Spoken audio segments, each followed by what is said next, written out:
What's up, guys? Welcome back to Beyond the Veil Tarot and Astrology. My name is Candice Marie.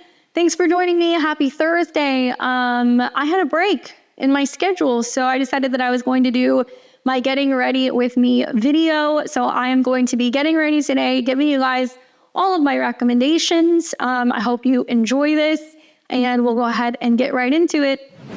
So I had a bit of like a break in my schedule this week, and I figured, you know what, use the Kazemi, ask you guys what questions you want me to answer, and I'll do a vlog video, kind of like a number 2 of the getting ready with me. So thank you guys for joining me.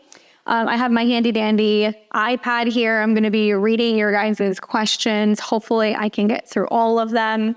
And just before we even get into it, just want to say thank you guys for participating, asking me your questions, leaving me comments. I really appreciate it. So today we're going to talk a little bit about, well, just catching up, what's going on, answer your questions, talking about astrology. And everybody seems to always have a lot of like weird beauty hack questions or like questions about like products and stuff. So I just want to let you guys know that I have an Amazon storefront. Primarily, I've always really used it for books and tarot decks. But if you guys have any questions about any of the products or any of the things that I'm recommending or the things that I use, you can find it in the link below. I will make sure I tag it in this video. All right, so we're going to get into your questions. I'm going to try to answer them while I'm also kind of getting ready. So let's see how well I can multitask. So we're going to start first with Natalia. I'm actually going to be answering questions from X. If you guys don't already follow me on my X account on X, formerly Twitter, follow me at BTV Astro. I'm always on there posting, commenting, kind of shit posting, whatever. So if you guys want to follow me, check that out. So I'm going to answer my X questions first. So Natalia asks, do you have a favorite tarot deck, or do you like to use different decks?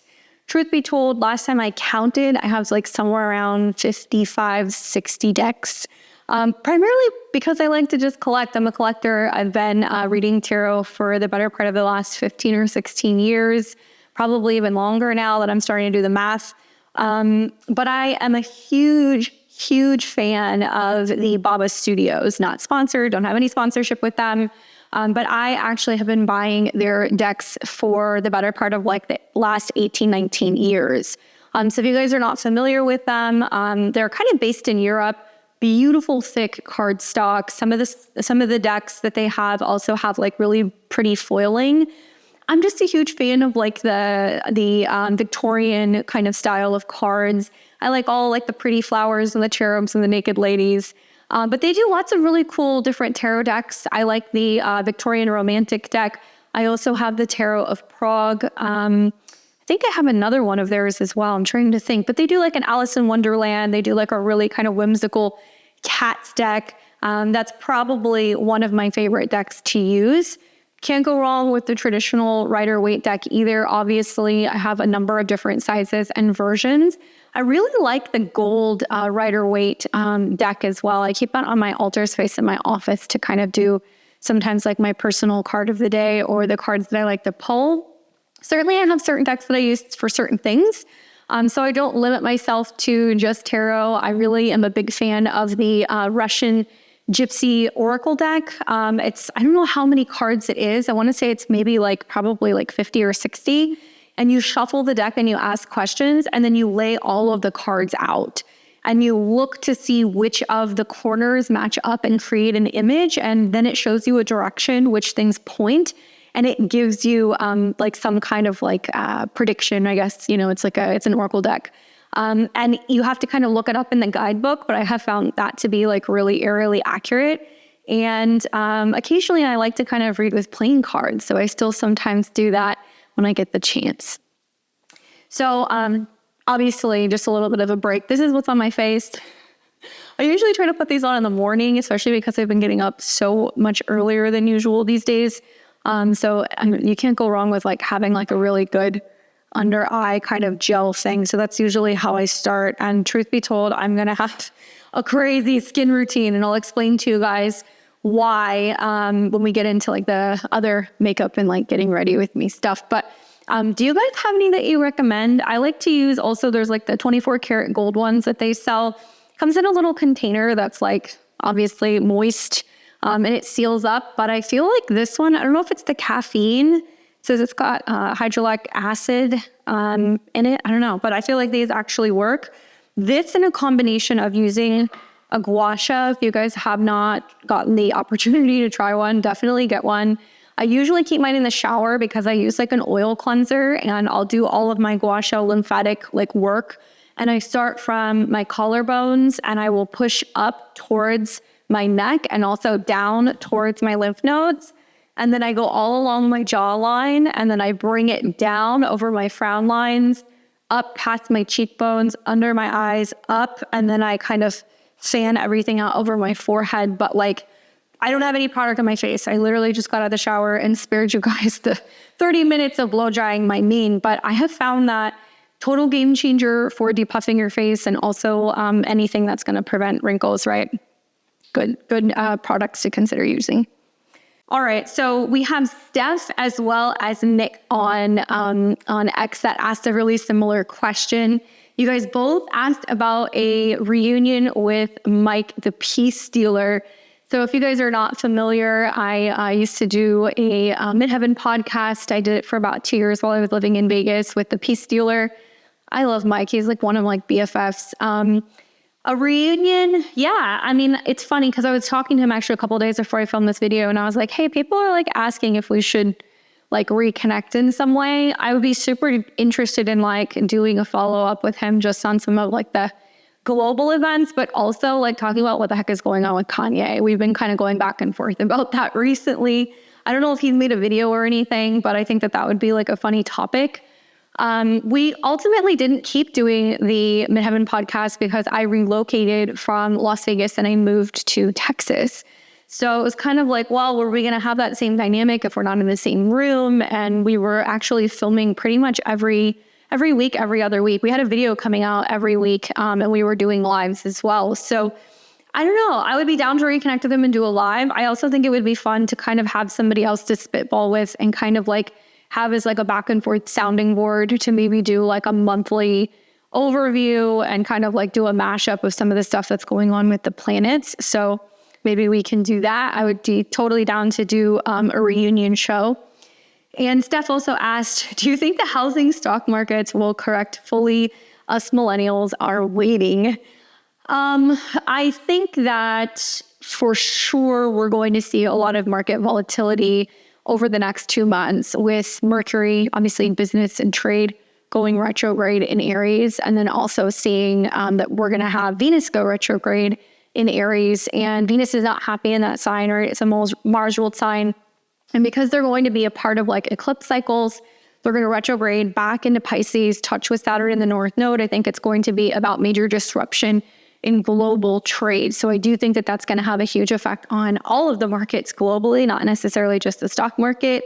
I am seeing a lot of volatility in mid-March, as well as into April. And then I think we're going to see some more of it closer to August of this year. But in my opinion, I think we're going to see better opportunities for purchasing real estate as we're getting into the fall of 2025, when we see exalted Jupiter expanding real estate in Cancer, making trines to Saturn in Pisces. Granted, it's going to be, retrograde at the time of the trine, but this might be the first kind of opening or ability for people to see that there's been some corrections going on with property values.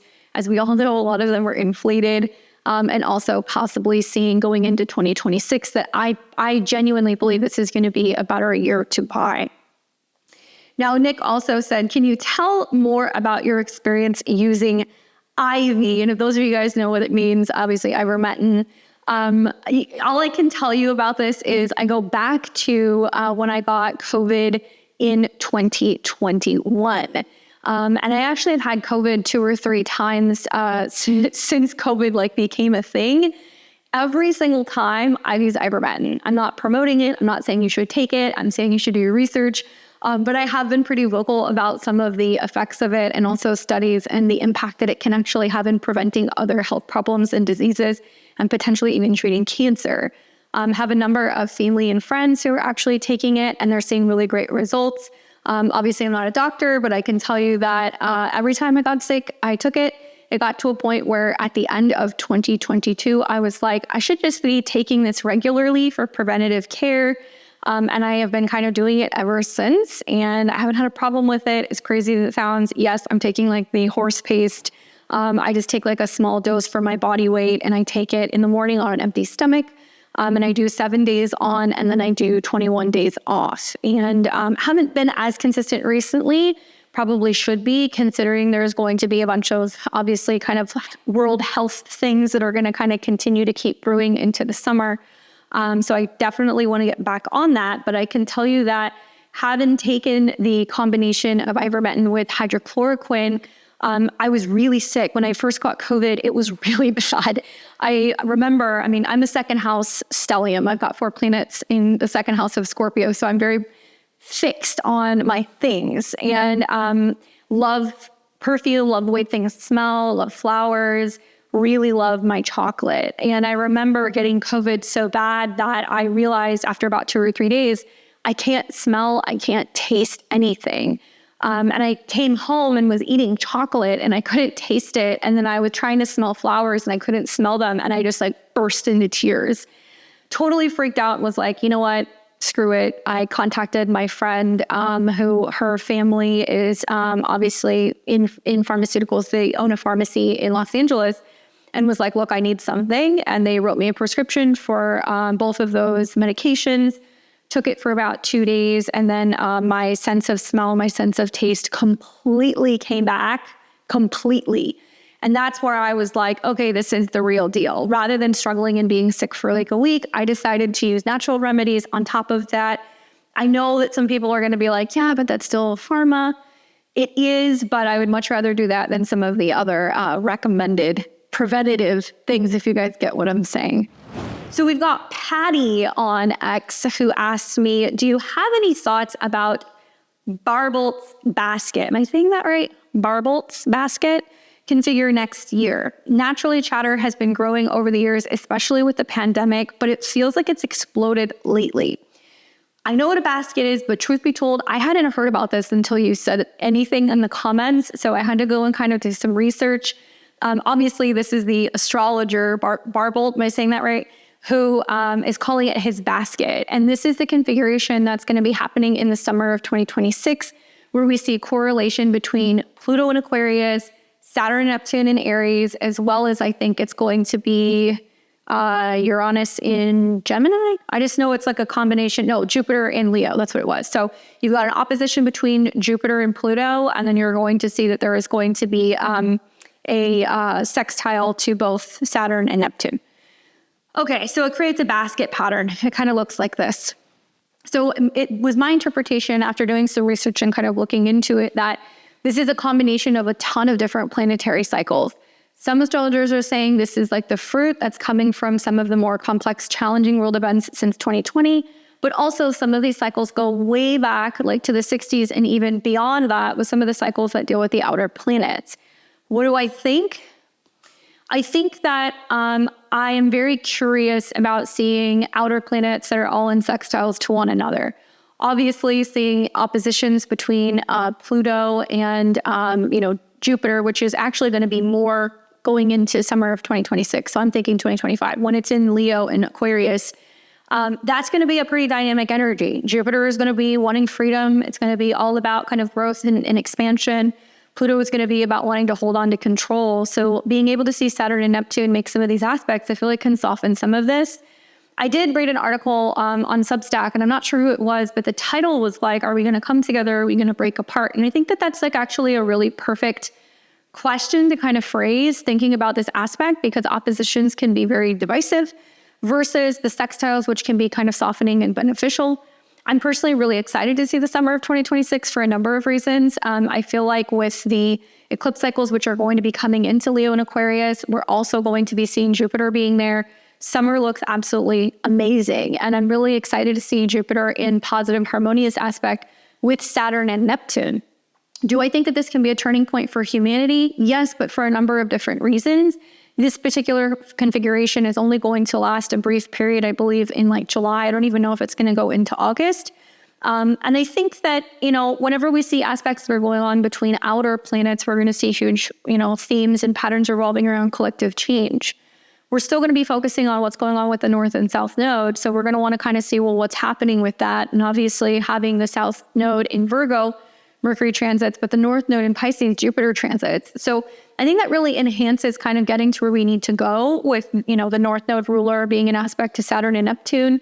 Can it be challenging? Sure. But I think that it's going to be kind of bringing all kinds of new opportunities and beginnings to the collective, and it can be very exciting. All right, so those are the questions that I had on X. I'm going to start doing some other things. I guess I'm not doing very well at multitasking. So I have a crazy skin routine. The way that I've been approaching my skincare for a very long time, I think is directly connected to my grandma who lived to be 93, 94. I grew up in Arizona, so there was always this focus in taking really good care of your skin. So you guys are going to see me crazy about my skin routine, and whether it's my how my makeup looks or my health or my appearance or my hair, I've kind of taken more of a get to the root of the problem kind of method. So, for those of you guys asking, I'll get into the makeup and the wellness and stuff. But if you want to have really great, beautiful makeup, you have to start with good skin. In order to have good skin, you got to sleep well, you got to take your supplements, you got to do all of the extra things to make sure that it is healthy. I take the same approach with my hair. My hair's gotten pretty long, if you guys can see this. But I've been trying to grow my hair out. So I've been more selective with the products that I use, more selective with what heat I'm putting on my hair, how often I'm blow drying it, what products I'm using to shampoo, if I'm using masks. Same thing also with my health and fitness. It's been about kind of trying to minimalize things and dealing with the root. So this is probably the number one product I could not live without. I've been using this for, literally my whole life, the rose water and glycerin from the Heritage Store. I love it because it's super moisturizing, but also really high vibration if you're working with rose. I feel like this is the reason why my skin looks so clear, is I use it as a moisturizer as well as a toner. Now, the other thing that I've been using that is my secret weapon does not have a label, and that's because I make it myself. So I've been doing this probably for the last 6 months or so. I got some tips on how to take better care of your under eyes, prevent sagging or wrinkles or anything like that. Super simple. Just take a roller bottle. I got this on Amazon. I fill it 2/3 of the way with pure castor oil, 1/3 of the way with jojoba oil. I use organic. And then I put about 5 to 8 shakes of organic frankincense oil. And great for, clearing out any bacteria. It's great for keeping your skin nice and moisturized. And I put a little bit of it under my eyes, and I do a little bit more at night. I usually will put this on twice a day. And that's just really all that I need. I try not to do too many under eye creams or anything that's going to kind of cake my face. If you're somebody who has combination skin, or if you're oh, my skin's really oily, try using it at night. You don't need to use it during the daytime. Now, outside of that, my routine is interesting because I have actually switched to using Korean skincare for the most part. I found somebody who posted a master list of how amazing, their skin looked after working with Korean skincare for a couple of months, and I stole the whole list. I will share it with you. Don't worry, I don't gatekeep. And because you have to do these things in order, I know it sounds crazy, I have numbers written on everything that I'm using. So I actually start with, and I might show it to you guys later, but I start with a oil rinse. I wash my face with an oil rinse in the morning or in the shower. And then I use this vitamin niacin, am I saying that right? Concentrated pad. Okay, so I use this in the morning, all over my face. And then because it's a lot of different products, I will let my skin kind of dry a little bit after I use it. And then I follow this up with a black rice toner, which I don't even know if I really need because I use the other toner, but I find that this makes my skin really, really soft. Maybe it's because of the rice protein, but that's what I like to use.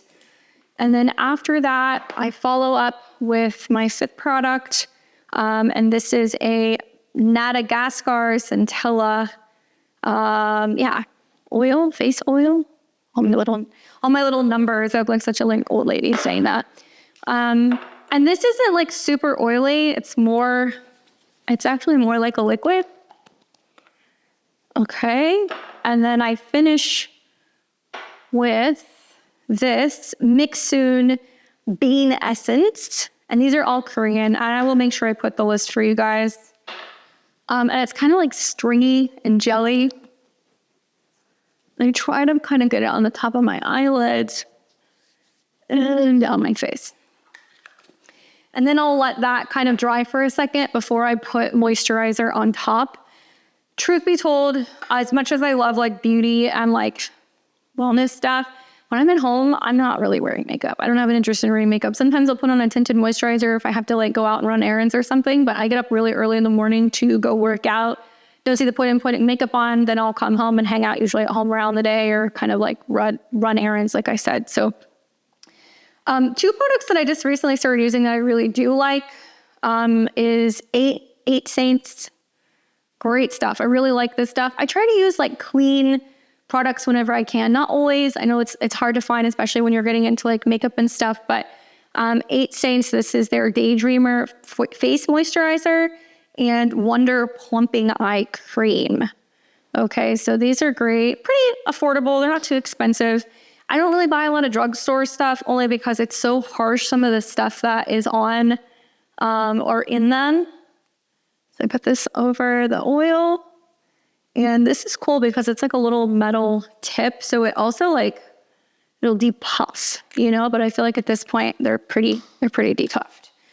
And then I put a little bit of moisturizer on the top. Even though I'm super fair, for the most part, I am very anti-sunscreen, which means that when I do go out, I'm either using like a, what's the word that I'm looking for? Like a mineral sunscreen, one that's like the white stuff they put on their nose. I can't think of what it's called right now. If I have anything on at all, I usually just try to keep my face covered. And the reason being is the more research that I'm doing about sunscreen, the more scary things that I hear about it. And I don't want to be putting anything on my skin that is going to be blocking out sunshine if I need it. I just try to minimize my direct sunlight. So I'm trying to get 30 to 40 minutes a day if I can get it. The weather in Texas here has been crazy. One minute it's 85 degrees, the next minute it's like 45 and pouring. So whenever I get sunshine, I do, but I'm not really big on putting, sunscreen on my skin. Okay, so that is the face routine. So we will get into now going back to your questions. So now I'm going to go back and I'm going to look at the stuff that's coming up on YouTube. All right. And some of these are the same questions, so I may be kind of grouping them together. We'll see. I'd love to, so we've got Rita C1642. Rita says, I'd love to hear more about your ancestors from Romania. You've mentioned that you have spiritual inclination and abilities like you. Were you aware of this growing up and exposed to this world since little, or is it something you only started discovering and studying later in life? Basically, the Reader's Digest version of this is that on my father's side, my dad's father, so my grandfather, his family were both from Germany and Romania. So my paternal great-grandmother was from Romania. She was from Transylvania. Apparently, she literally was born in a wagon. Like, I'm talking like a caravan wagon. And she lived in that wagon for quite some time in the hills of Romania. She learned how to read astrology. She had star books and spell books and all kinds of things. And she used to put hexes on people, apparently, and trade like chickens and cows and other things for readings and spiritual practices, as crazy as that sounds. Truth be told, I didn't know about a lot of this stuff until I was older. My dad didn't really tell me. But I know that my grandfather, so my dad's dad, when he started dating my grandma, they exchanged senior photos, which back in the day in like the 40s was like kind of a big deal because like it was really expensive to get your pictures. You wouldn't get a ton of them like you do, in photo day here in this time and age. And they exchanged photos, and my great-grandmother saw the photos, and she went over to my grandma's house, banged on the door, and she was like, "You stay away from my son. I'm going to put a hex on you." So she was known for being a little spiteful and a little spicy, but nobody really told me anything. I didn't really find out until I was older. Growing up, I always had really weird spiritual experiences, and I would see things, and I had precognitive dreams, and that started when I was younger, and it progressively became more intense as I was like 17, 18, 19 years old. And then my grandma's family, so my dad's mother, they're all from Southern California. And then my grandfather's father's side, they're all from Germany. So my great-grandmother and my great-grandfather didn't speak the same language. My grandmother actually escaped Romania during the war, and she ended up meeting my great-grandfather, and he spoke German and she spoke Romanian. They didn't speak the same language. They were married for like 3 or 4 years, did not even speak the same language, and had like 2 children. Maybe some of you guys watching this, you're like, that might be easier that way. She eventually learned how to speak German, and he would always like harp on her because he felt like her German wasn't good, and he called it like low German. Anyway, so she ended up living to be, I think, like in her late 80s, early 90s. But when she was much, much older, they divorced, which is weird. And I feel like it's like a family curse in a way, because they were like, I think like in their 60s or 70s, and they divorced.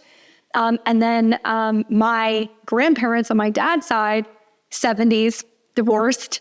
And then my parents married and divorced twice. I told them they should have gone for triple X. They could have done it. They got married, had me, got divorced, got back together, had my brother, got remarried, had my sister, got divorced. Long story. I have Uranus conjunct Venus and Saturn in my 4th house, so that tells you everything that you need to know. But I started studying tarot and learning tarot when I was about 14 or 15. So like, I don't want to admit to this, but it's like 20 years ago at this point. I'm 35 now. And I've been working professionally doing readings since about 2013, 2014. So it's been a minute. Now, Adriana asked, do you have any new business plans or hobbies now that Pluto has gotten into Aquarius? This is a really good question. And it's something that I've been kind of like thinking about. So I'm a Libra rising. I know a lot of you guys know that. I have no problem telling you that. And Pluto's going into my 5th house, trining my ascendant, and Uranus is actually getting ready to obviously go into Gemini. So I'm going to have a grand air trine between Pluto, my ascendant, and my 9th house. Well, 5th house things. Pause. Oldie but goodie. Okay. I've been using this since I was 15, like literally half of my life. And it's recently come back into my life. This is a BB cream, Bee Blush Balm, original anti-wrinkle whitening, and it does have UV protection in it. I get this on Amazon. I can't stop using this stuff. I love this stuff. Anyway, just letting you know what I'm putting on my skin. So things that I've been thinking about, and there's like thinking about it, and then there's actually doing it, right? Thinking about, I've been considering maybe doing a charcuterie business because I really like making charcuterie boards. And I think that that might be something that's like fun to do for like parties or maybe like weddings and things. So I've been kind of thinking about whether or not that's something I could do. I use my mirror here. Sorry, guys. So I've been thinking about that. Whether or not I'll do it, I don't know. We'll see, maybe. I've also been really interested in thinking about doing photography more as a hobby. I'm not really turning it into a business, but like for me, I have a habit of like when I have a hobby, it turns into a business primarily because, well, I think it's because I have Venus conjunct Saturn, or I'm like, oh, I like doing this and I'm good at it. And then it turns into a business. So obviously I've done that with my business, with my astrology business. And I've also done that with my candle business. And now I'm selling like calendars and other things, but I would like to like take photos of like cute little sets and stuff for like kids and couples and families. I think that would be really fun. Obviously, that's my Saturn Neptune talking.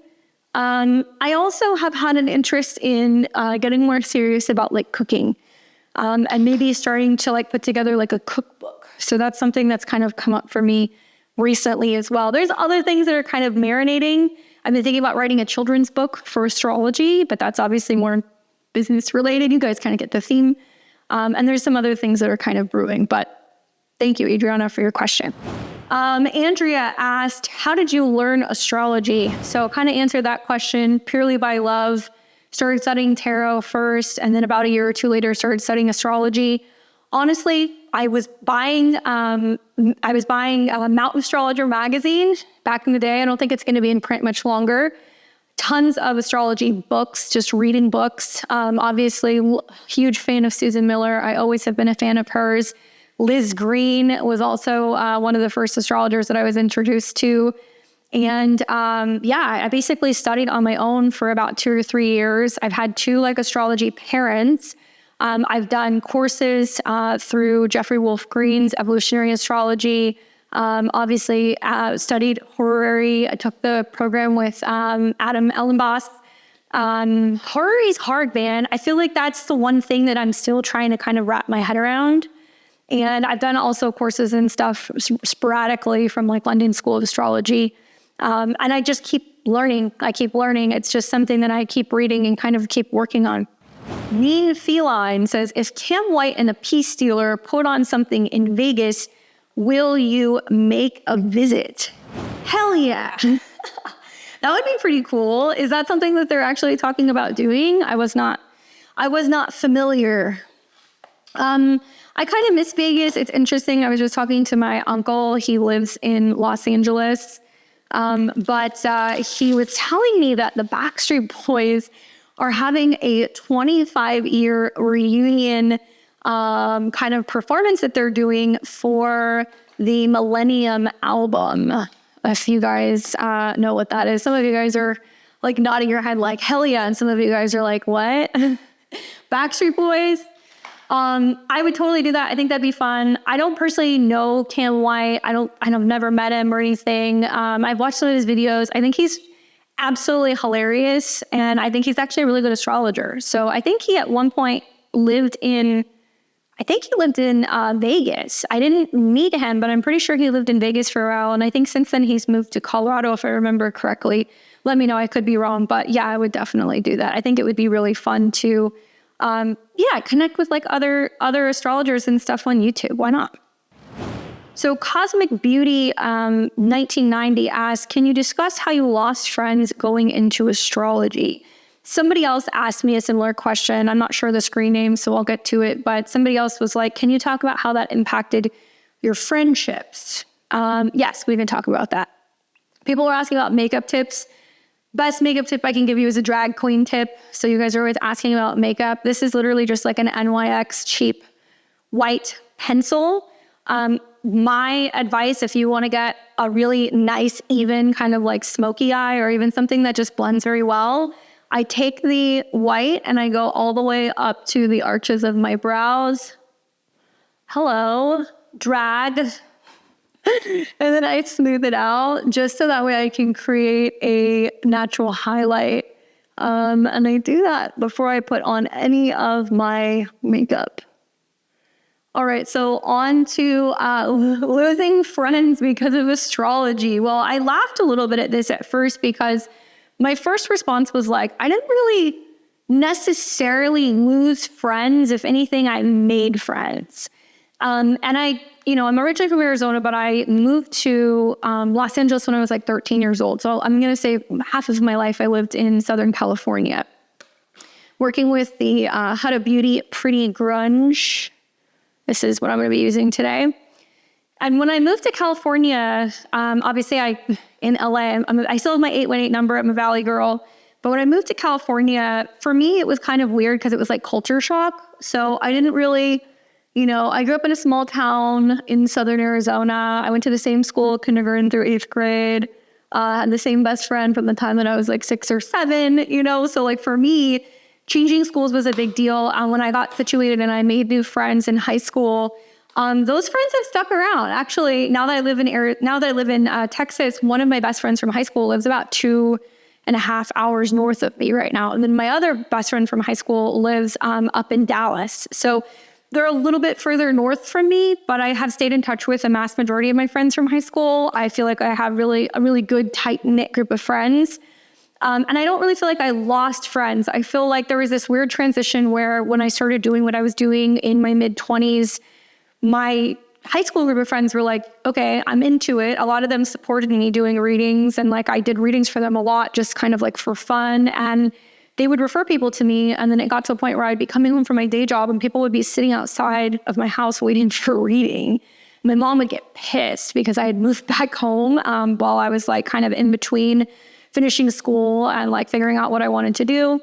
Anyway, so they were really supportive. I mean, a lot of them were like kind of surprised, I think, because of the entire group. I was probably like the least likely person to like get their shit together. And it's kind of funny because now we can joke about this. And I feel like one of my friends actually said this like recently when I saw her last, the one that's in northern Texas. She was like, who would have thought you were the one that was going to get it together? Because truth be told, I was like the craziest one. I was the one that was like going out on Thursday nights and not coming back until Monday morning and then going to work. Like I was crazy. Like I love to go out. I was very social. Didn't really know what I wanted to do. Wasn't really crazy about what I went to school for. And then it shifted. There was a huge shift that happened when I was like 23, 24. And I was like, this is not the life I want to live. And I got really serious about my studies, got sober, like got my shit together. And then within about 3 or 4 years, my business was like thriving. And in order to do this kind of work, you kind of have to have it together, because if you're not taking care of your body, sleeping well, really trying to like maintain a really good vibration, as weird as it sounds, like you can't do it. So it requires a lot of sacrifice, basically. Anyway, long story short, did I lose friends? No, not necessarily. I would say that when I went through that transition of, starting to do readings professionally, I worked for a few years at a pretty prominent store in Los Angeles. And I was teaching classes on like candle magic, tarot, astrology, divination. I was doing readings there. And I had to work my way up. When I got there, I was the youngest person. I was like 22, 23, 24. Everybody there was like about 5 or 6 years older than me. So it wasn't like a big age difference, but it was enough of a difference where it was like, I was like the little sister, and I'd have to pick up shifts and kind of make my way there. So when that happened, I started making new friends, and I felt like those were like my family. So it's cool because I had this whole separate subgroup of friends that are readers and kind of mystical, magical people who now have all kind of dispersed all over the world and the country. And then I have my Muggle friends, which I'm still really kind of close to. Losing friends, it's weird. One thing I have noticed that has happened over the last couple of years, and I attribute it to a lot of like Saturn going through Aquarius, and it was in my 5th house, is that in 2021, I had a bunch of Saturn squares, which were really challenging. It was squaring Uranus in my 8th house and also my Sun, Mercury in my 2nd. I had a lot of issues with friends, and I don't usually have issues with friends, but I had a lot of problems with people who were not, it's not that they weren't supportive of what I was doing, but I made a bunch of really big life changes. Like I moved away from LA. I ended up moving in with what was going to be my husband. I got married. We started a business together. And I had a number of friends that I had a falling out with. There was about 2 or 3 really good friends I had a falling out with. And it wasn't that I wanted it. It just all happened as like a string of events at the same time. And it was really challenging for me. And like looking back, I realized that it was just kind of a clearing that was happening. But I haven't really felt like I've had somebody who's like, oh, I can't be friends with you anymore because of what you do. Like, I haven't really experienced that. I've had some people that,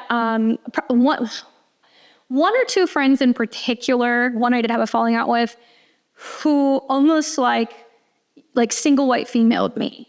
If you guys get that reference. Like, she was super normal. We were really good friends through school and high school. I started doing my business thing. She thought it was interesting. And then about 5 or 6 later, she was like, oh, well, I have a candle company and I'm a psychic and I'm doing readings. And I was like, what? Like, this was not her. Like, she went to school for video production, and not that she couldn't do that. I supported it, but it was like, I feel like she was like trying to like steal my identity. As weird as that sounds, and I'm not saying this in an egotistical way. It was just like the most bizarre thing, because she was doing it and not telling me that she was doing it, which is weird because it was my best friend. So then when I found out what was going on, I was like supportive, but then I was just kind of like, this is weird. And I feel like you're like taking everything I'm doing and you're doing it. I don't know. It was super weird. But that was pretty much, I would say, one of the only times that I feel like I had a falling out with somebody because of what I was doing. Okay, so we've got M. George DK. Sorry if I botched your name. I always wonder what you say in your when you say in your live readings that you use Placidus, but you use whole sign as well. Isn't it enough to use Placidus to make a prediction? I get confused. Good question. I like It Cosmetics. I'm using It Cosmetics concealer. So here's the situation, right? The reason why I use whole sign when I do my predictions is because most people, and not everybody, I know some of you guys are watching this and you're like, I know all of my degrees and my aspects, like good, you get a cookie. But most people just know their rising sign or their sun sign, or, sometimes they just know their rising sign and their sun sign. Some people don't even know the rising, but they know the sign, they don't know the degree, right? So I like, in my readings personally with clients, I like to use Placidus because I have found that Placidus is the most accurate when it comes to tracking transits, where maybe in a whole sign prediction, it says something's happening in the 5th house, but actually in your Placidus chart, it's happening in the 6th house. So you may not resonate with your rising sign horoscope. You may actually have to listen to the next sign over. Super complicated. I think it's Annie Botticelli. I know she does 1, 2, and 3 decans. She does the 1st, 2nd, and 3rd decan of the signs, which is brilliant. That's a lot of work. God bless her. I don't know how she does that. But I do know that it's easier to do whole sign predictions for the general collective. But if you're getting a one-on-one reading for transits, or if you're getting a reading during one of the lives, then you're going to want to use Placidus because it's going to be more accurate. And I can't do Placidus for my generalized readings because I might be talking for, a Scorpio rising prediction, and somebody might be 3 degrees Scorpio and somebody might be 29 degrees Scorpio. And the 0 to 3 degrees is going to be a lot more accurate than actually doing Scorpio rising for a 29 degree Scorpio because they're 1 degree away from a Sag. So they would listen to Sag. So it's kind of like, this is about as personalized as it can get, listening to your sun, moon, and rising sign next to actually getting a reading from an astrologer. And that's why I tell people, if you want more in-depth on your readings and you want to have more clarity, not just about your chart, but what's going on in your chart, beyond the transits, looking at progression, solar returns, lunar returns, also looking at solar arcs, looking at your annual perfection years. These are things that are going to give you a much bigger kind of picture and perspective as to what's going on in your chart. Hope that answers your question. Phyllis Carr, 3280. Do you own a yellow male dog pet? And when I read this question, I was like, are they asking that because I've got Sun Mercury in my 2nd house? Possession, 2nd house, Sun, right? Conjunction to Mercury, pet, and the Sun is obviously golden. I do not own a yellow dog, but I wonder if that's why you were asking me that. I used to have a beagle several years ago. God rest Scout's soul. He was like 16 and a half. We had to put him down. He was like my baby. And he was tricolored. And we put down my husband's dog, who was a pit mix, and she was gray, last Christmas, which was like really sad. It was like we moved, my husband's grandma passed away, and then we had to put Luna down. It was a really, really difficult Christmas. But I have one dog. His name is Francois. We call him Frank, or I call him Francine. And he is my little man. He is 3.5 years old, and he is a French bulldog, and he is trouble. I'm sure you guys have seen him in some of my social media stuff. And if you haven't, now you know why I put little French bulldogs in my horoscopes, because, well, he's a Frenchie. All right, I have SHKG30V says, I've heard that 2026 is going to be very difficult for the United States. Any thoughts on this? And do you see military draft in the U.S. in the future? Would that look like a generational planet affecting many young adults? Thank you. Well, the truth is that the beginning of the challenging transits is actually what is starting spring of 2025. If you look at the Sibley chart, Sagittarius rising, the early degrees of Aries is on the IC of the chart, which is the homeland. Solar eclipse, Mercury retrograde, Venus retrograde are going to be going through there basically the next couple of months. So there is a restructuring going on. You need to be more self-sufficient, independent. Americans needing to be strong. It could be about rebuilding some of our military as well as bases, especially at home, and focusing on what's going on at home rather than what's going on globally. So I could see that being a shift. And then in 2026, we're going to see Saturn and Neptune conjunct on the US IC. It's more than just that. That can mean that we're strengthening borders. There is going to be much more of a focus on younger people and military, incentivizing younger people to get involved in the military. I don't necessarily think there's going to be a draft per se. I think that if it's going to start coming up, if the signs are going to start coming up of that, we might actually start seeing that in like the next couple of months. But I don't think so. I think that with the United States getting ready to have, Pluto inching closer and closer to our moon, with our Uranus return in the 7th house, it's pretty notorious for there being wars. We have had, obviously, the birth of the nation, which was kind of off of conflict and war with the UK. We've also had Uranus returns that coincided with world wars here in the United States, and completely reorienting and reworking something about our allies, that are foreign. So I do think that is going to be challenging. Obviously, watching, Pluto and Uranus trine each other as well is going to be a huge theme. And I think there's going to be a lot of conflict revolving around media and how things are being spun in media and how that's impacting us.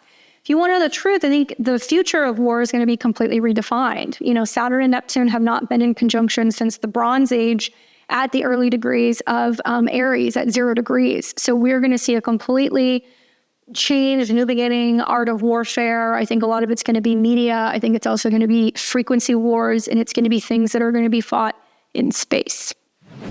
Brianna Irwin says, is Saturn square Venus transit always a breakup?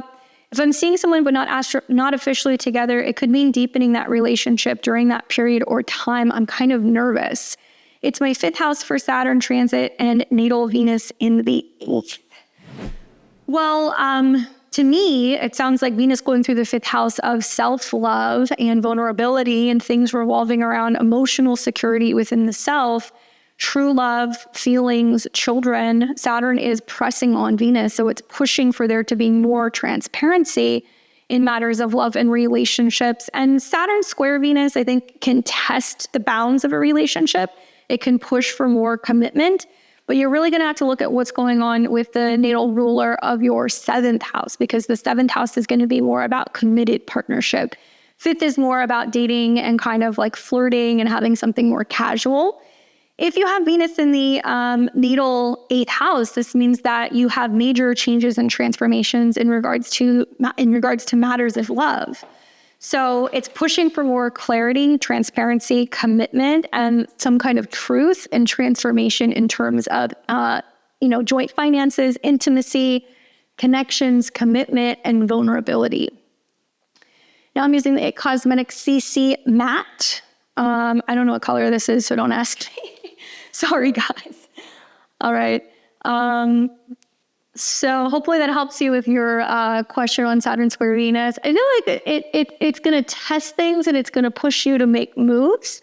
And it's going to be more about how you're creating or cultivating, I think, more depth in a relationship. But hard aspects to Venus, whether it's a Saturn-Venus conjunction, a Saturn-Venus square, I'm not going to say there couldn't be a breakup, but if you're not in a committed relationship, the likelihood is this is going to be where you see whether or not it's going to go to the next level. But definitely go and look at your progress Venus, and also look at what's going on with your 7th house Lord. All right, so we've got SAC 455 says, how do you feel sharing your career with people in your everyday life? Do people think it's odd? Yeah, you could say that. I'm using this like a BB bronzer. I use this to kind of sculpt my face and create some contour. So one thing that I have noticed that's really funny, I mean, I'm from Los Angeles, so it's pretty common. I feel like people there can be a little judgmental, and they can always be like, oh, so what do you do? Like, what do you do for a living? And they'll judge you based off of that.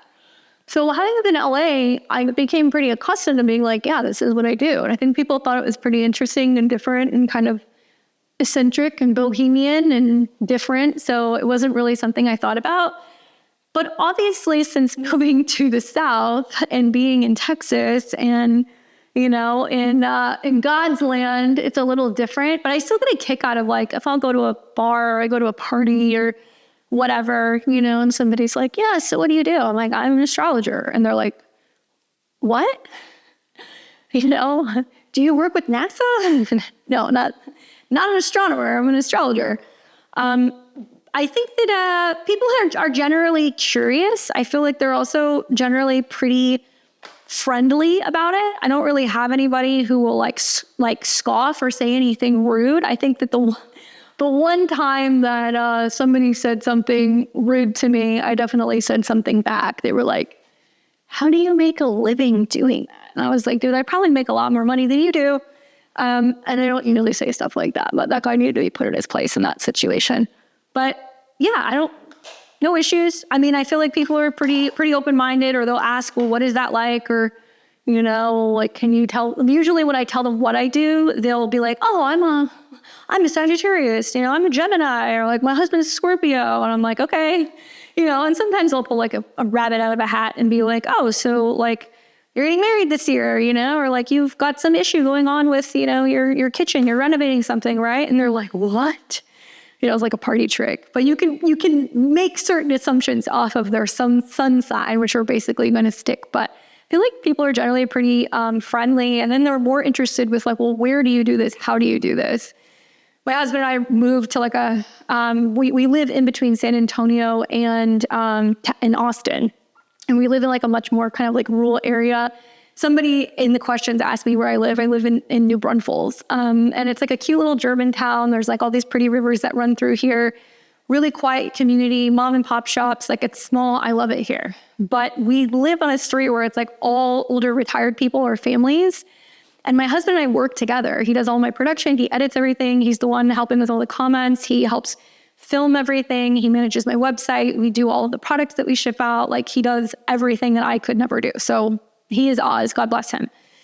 But our neighbors, I think, all like wonder what we do, because when we moved in, when we were talking to our landlord, they were like, oh, what do you guys do?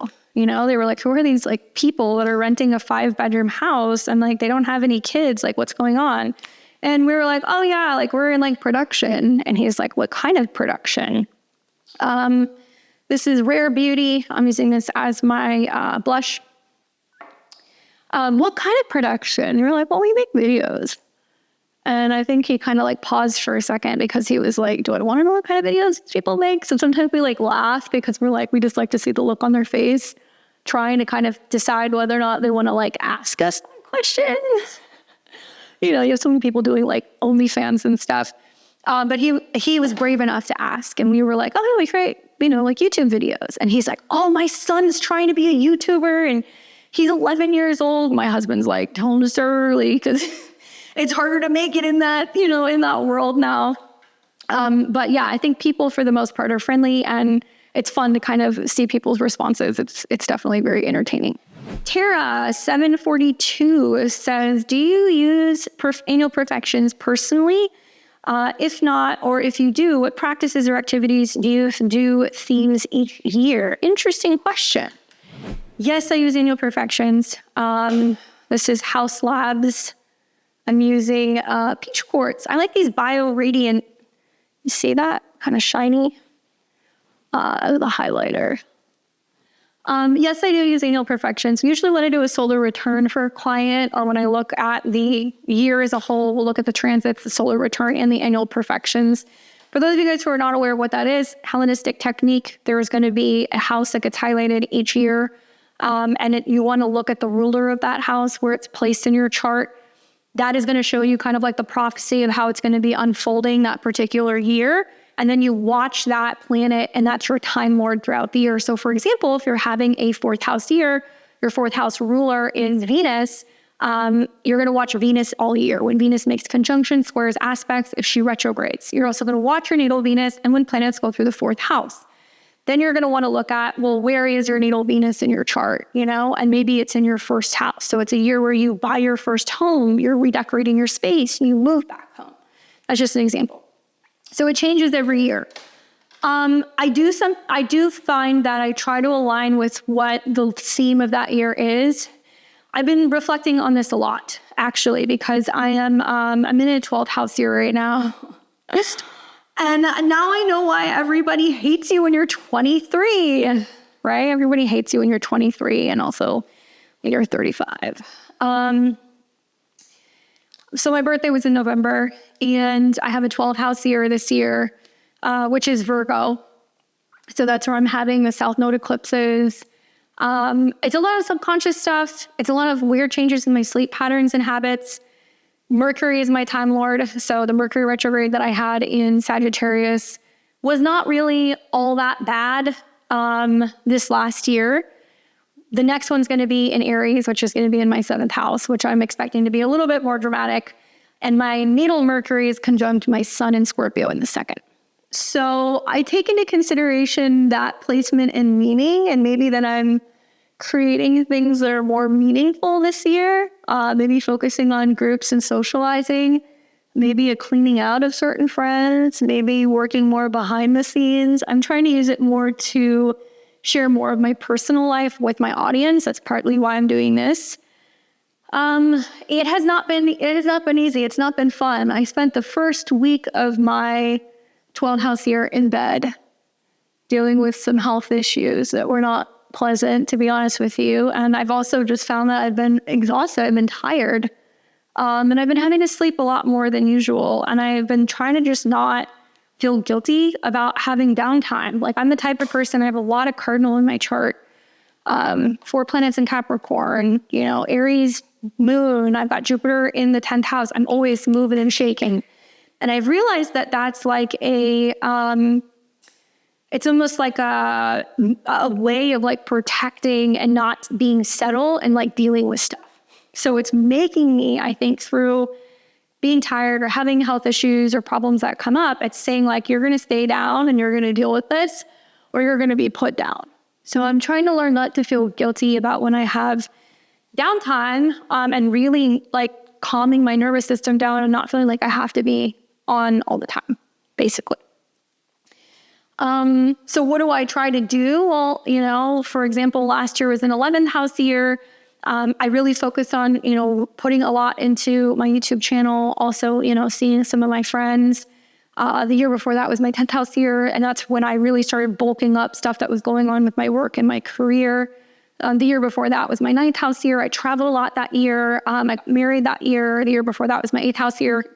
0 out of 10, do not recommend those years, unless you've got beneficial planets in your 8th house. But I can't really tell. I'm only about a quarter of the way through my 12th house year.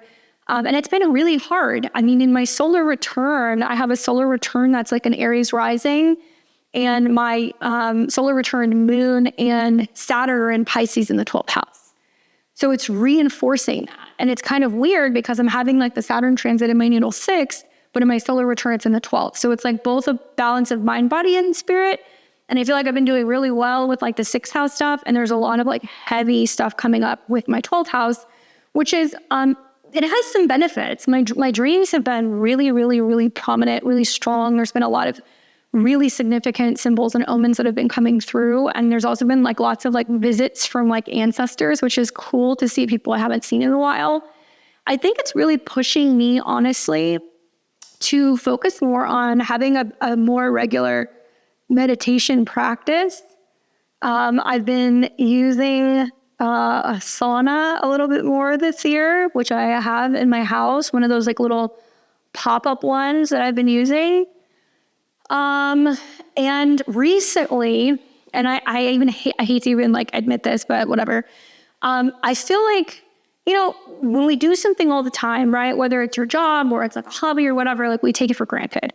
And I feel like I have kind of taken tarot specifically for granted. And I have not been as involved with reading tarot, at least for myself. Like I do it for clients, I'll do readings, whatever. But I haven't been as connected to reading tarot for myself. Bobby Brown. And what I've noticed is that since my 12th house year, that has come back. There has been a reemergence of my love and appreciation for tarot. And I didn't even realize I kind of fell out of love with it on a personal level until I had an experience a couple of weeks ago where I was having trouble sleeping, couldn't go to sleep, got up, and I was just like, I'm going to go to my office. And I went in my office and I like lit a candle, put some incense on, and then I just started shuffling my cards. And I was shuffling and I was like doing a reading for myself. And it was just like I was on autopilot mode, And as I was doing the reading, I was like really reading into the cards, and I was like, this is actually really what's going on. Like, this is what I really needed to like hear. And I had like this epiphany moment where I was like, oh my God, I was able to have this 12th house in the middle of the night on my own private thing, very 12th house, where I was able to kind of connect with something else, something out there, and feel like I can believe in this again, and I can feel connected and feel divinely directed and protected. And that was like one of the cool effects so far that I've seen with like the 12th house. We're still looking to kind of find a spa membership. Definitely need to be better about my meditation routine.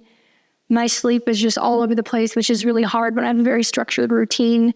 And I'm going to be traveling. So I'm going to be traveling to a foreign place pretty soon. My husband and I are going to go to El Salvador for about 8 or 9 days, actually, in March.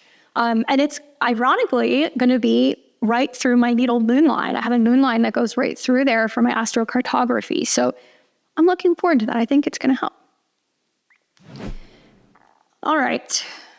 We have Gem Twin, who asked, super curious if there are any other readers, astrologers on YouTube that you follow, fan, or dislike.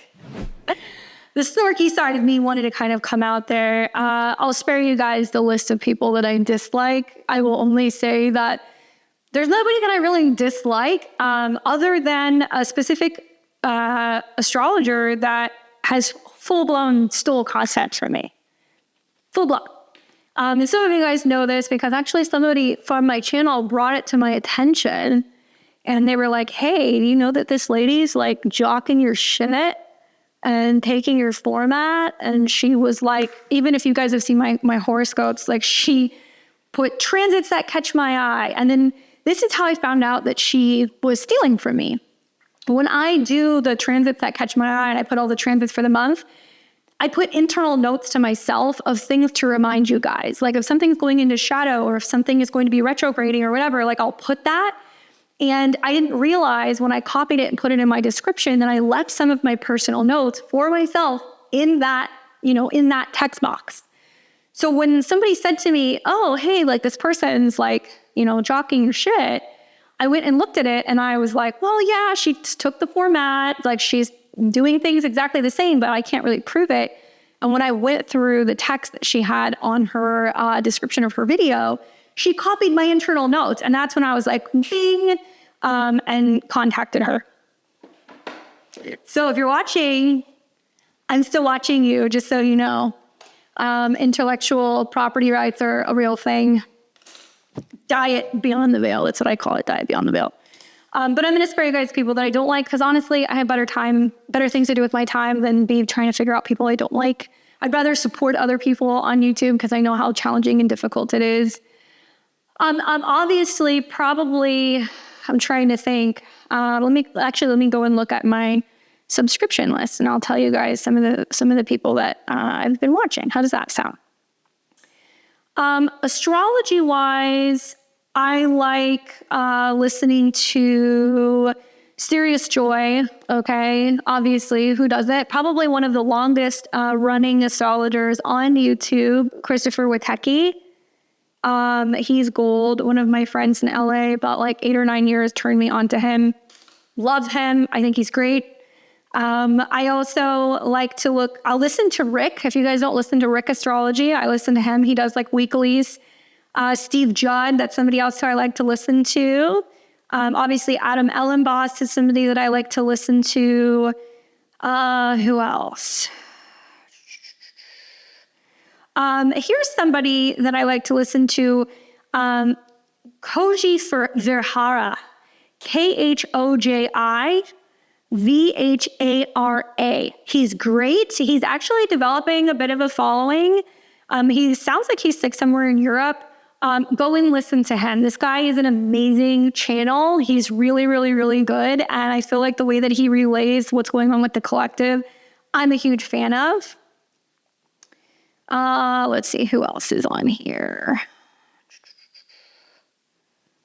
That's pretty much it. I mean, I don't really I don't really spend a lot of time listening to YouTube videos. If there's something that I can put on in the background, yeah. I'm sure there's more that I'm forgetting. I mean, I've listened to Cam White stuff. I think he's good. Lori, obviously. I listened to Lori's work. Who else? Donnie Lim. I mean, I don't think I've listened to any of his videos recently, but I like listening to his Venus Star Point stuff. Am I missing anyone? Yeah, that's pretty much it. I mean, I'm sure there's more, and if there isn't, I'll kind of add them and put them to the list. I don't really listen to a lot of tarot readers per se, and just personally, I don't. But I do go and like listen to other channels and other people who like to like create content that's more of like a spiritual nature. What's been the most impactful transit? So this is from That's Talented. What's been the most impactful transit that you've experienced that you changed the trajectory of your life? Wow. When Pluto transited my Venus, which is my chart ruler, transited Venus in Capricorn, huge change with my home, my living situation, a lot of ancestral shifts. I would say the Uranus transit on my moon, that's when I started working with Astrology, and I gave her a reading because one of her readers recommended me to talk to Lada. I gave Lada a reading, and then Lada offered me a job, and then I started doing videos on YouTube. And I think I did that for like a year or two, and then I took a hiatus, and then I came back. But I think those were probably two of the bigger ones. I feel like I'm going through some of them now as well, but that's stuff that hasn't like really happened yet. But there are some things happening in my progressed chart right now where my progressed moon is in Leo and it's crossing over my progressed midheaven. So it's about major creative changes with my career. But as it's conjunct the midheaven, which is usually a really great turning point for your career and a huge emphasis on, being in the spotlight, it's conjunct the South Node. So I can do it, but it doesn't feel good. And it's also simultaneously squaring my progressed Pluto on my ascendant. So the next 2 months for me, I think are going to be quite colorful and intense, to be honest with you. We shall see. Barbie Lilith asked the same thing. Most significant transits of your life and what happened? All right, more questions. We've got Sonia 9879. She said, how did you take control of your health and your weight loss? I think somebody else asked a similar question. It's been a process. It's been a real process because for me, I feel like it's been something that I've kind of dealt with off and on my entire life. It's always been like a fluctuation. I was telling my planets my second house. I like to eat, right? I also like to be comfortable. I don't like to get out of my routines. But I feel like last year when Saturn was in my sixth house, and I know somebody else was asking about this, that transit really showed me that like I have to take my health seriously and that I need to really prioritize a schedule that's going to be good for me physically and mentally. So it was, off and on the last 2 or 3 years, really actually since 2019, I've been on low carb and I was doing low carb and I lost a bunch of weight, put some of it back on, started doing Pilates in like 2021 to 2023. Took a bit of a break off in 2024, and it was March of 2024 that I went back to doing Pilates. So I go to Pilates studio 3 times a week. I do that on a reformer. I've worked my way up from like beginner's classes to now I'm doing intermediate and advanced work. Bought myself a Pilates chair, a studio chair that I have in my guest room. So when I'm not in the studio twice a week, I'm doing strength training, weightlifting, and I'm doing like body weight exercises, and I'm also doing my chair. But obviously fitness is only part of it. Fitness is great for being able to strengthen and tone your body, but you have to eat well. And what really shifted for me in 2024 was going carnivore. So that's it. That's what I did. I have some small vices. I still have my wine every now and then. I occasionally will have a piece of dark chocolate, but my food intake has changed in portion as well as what I'm consuming. Really, the only way for me to do anything is to do it from the ground up. Right? I have Venus in the 4th. I have Venus in Moolah, for those of you guys who are into Vedic astrology.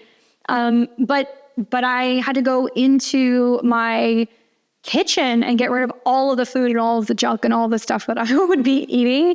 Went into my closet, got rid of a bunch of clothes and things, and I'm like, I don't want to wear these anymore. This is not a size I want to be. and then would clear clothing out of my closet as it was not fitting, get rid of it, donate it, whatever. I eat carnivore, which means I eat basically all meat. It's a little bit altered, so some of you guys are going to be like, well, it's not completely carnivore if you eat this and that, but for the most part it is. I try to fast, so I usually don't eat till about 11 or 12. I will eat either eggs, avocado, cottage cheese, or yogurt for breakfast. I try to weigh my food. For lunch, I usually will either do a protein shake or I'll have some like roast turkey and some, roast turkey, sometimes some cheese. And then for dinner, I usually have a big old ribeye. If I'm not having ribeye, then I'm usually going to have like a sirloin steak. I'll have like a double burger with no bun, with all the fixings on it. I will eat shrimp. I love crab. I love lobster. I will put down some oysters. I really like oysters. But yeah, I don't eat rice. I don't eat bread. I don't eat carbs. I don't eat processed food. I don't eat sugar. I don't eat anything that's frozen. Probably the closest thing to anything sugar related that I will eat is blueberries, occasionally strawberries, a little bit of organic dark chocolate, a spoonful of honey. That's pretty much it. So my food intake is very limited. I try to focus on eating all whole foods as much as I can whole, and a lot of like raw seafood. I like having like raw seafood. So it's crazy because in the span of a year, I've lost 60 pounds.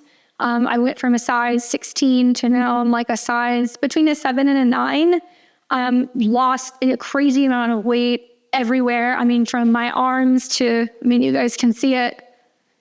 Just like everywhere. I've always been very like, well, voluptuous, but everything has gotten tighter from doing Pilates because it's all kind of strength training. So it's been great. And it's like crazy to be here because I feel like I have now kind of gotten to my goal where I'm fluctuating somewhere between like 148 and 155, which for me is very thin because I have a little bit of like a fuller frame. It's not just because, I'm chubby. It's like, no, I have a bigger frame. I have a lot of muscles on my arms and on my legs because I played softball for so long.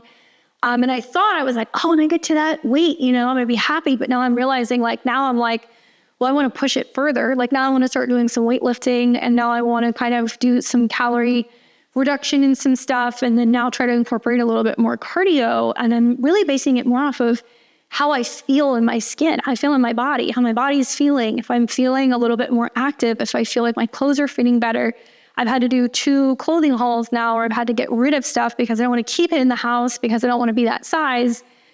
So there's that, so I'm actually really, I feel like in a good place. I'm really happy. And I approach Saturn in my 6th house with the intention of knowing, hey, I'm going to have a Venus retrograde there, spring of 2025. I'm going to have eclipses at the North Node at Saturn that I can't fall off. And what I'm realizing is I've become really good about my routine, what I'm eating and working out, but I need to be better with my meditation habits and be better with sleeping. I need to be working less sometimes. I need to be better about creating boundaries with my schedule.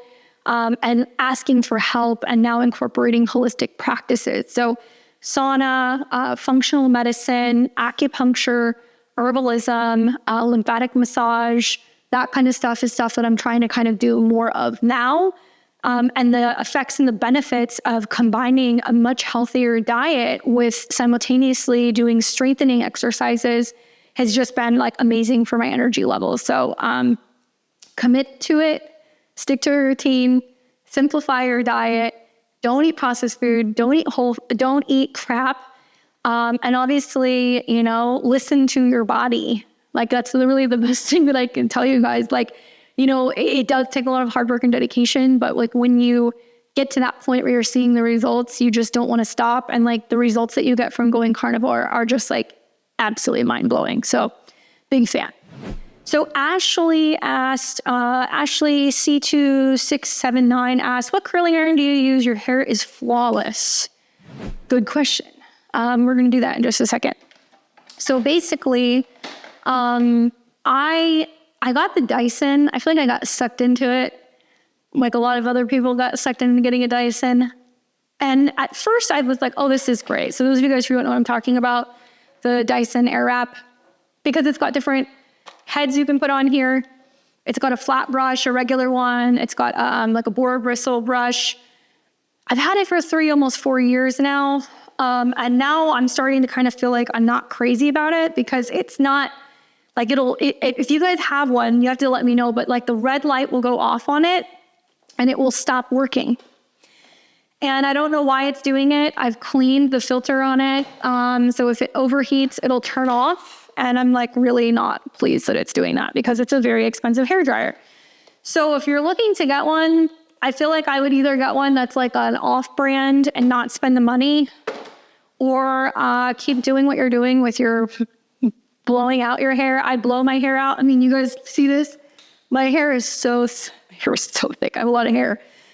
So I can't, not have like a round brush. I have to have a round brush to do that. So I've been using it still, but it's been short circuiting. So I'm kind of deciding what I'm going to do with getting a new one, but it also has like a curling function. But my hair is so thick and it's so heavy that it takes forever to curl. So what I usually do is I will wash and dry my hair. I try to let it air dry about maybe 50% or so. So it's like damp. And then these are the products that I use on my hair. I use Joico, if you guys are wondering. My hairstylist recommended it, and it's like amazing. Joico shampoo and conditioner. I use Kenra blow drying spray as a heat protectant. And that's pretty much it. Let's see, what is this? I think it's called Ella Bella. And I think this is the 1.25 or the 1.5 inch ceramic iron. Not bad. I think this is like maybe like $80 or something. And also big shout out to them. Not sponsored at all, but I bought one of these like a year ago and it snapped. Okay. But what's interesting is when I bought this, they send you an email and they just say, just send an email back, we'll register your product. So if anything happens, it's covered for 2 years. And like, I'm sure many of us are like, yeah, whatever, we don't really focus on like getting a warranty for products. But I sent it anyway. Well, within a year, this snapped off. And obviously it's a product defect, but also it's a lot of me pulling on my hair the way that I, iron it. And I sent them an email and they texted me personally and they were like, hey, just send us a photo like of it broken, like what happened. We just want to see, because we want to be able to send it to, our like developer, like whoever's like producing it. So I sent them a video. They overnighted me an iron the next day and they were like, we're so sorry, it's covered, we're re-registering it. So great, excellent customer service. You can find these on Amazon. I think I have this on my Amazon list. If I don't, I'll add it. But this is what I used. Becca Fro 1819 says, love your content. Are you and hubby planning for an astro baby? I feel like people have been asking me that for like 2 years. Planning? I don't know. That's a really interesting question. So that's been something we've been talking about a lot.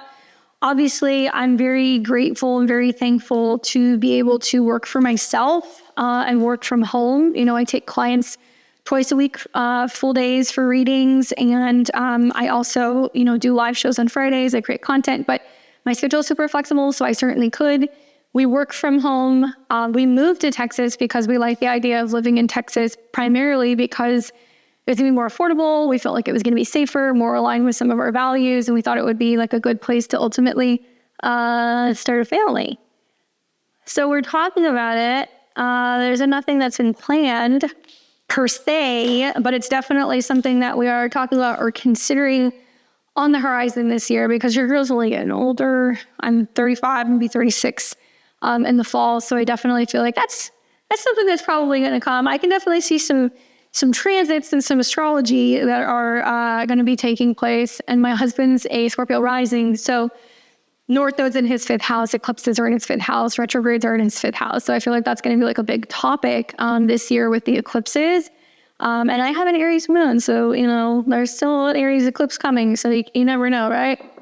Sasha Mavia, 5275, says, I'd love some book astrologer recommendations on medical astrology. I don't have the names of the books off the top of my head, but I will come back to this video and I will tag some stuff, and I will put, if I don't already have it, I know I have some medical astrology book recommendations, but I can't remember them.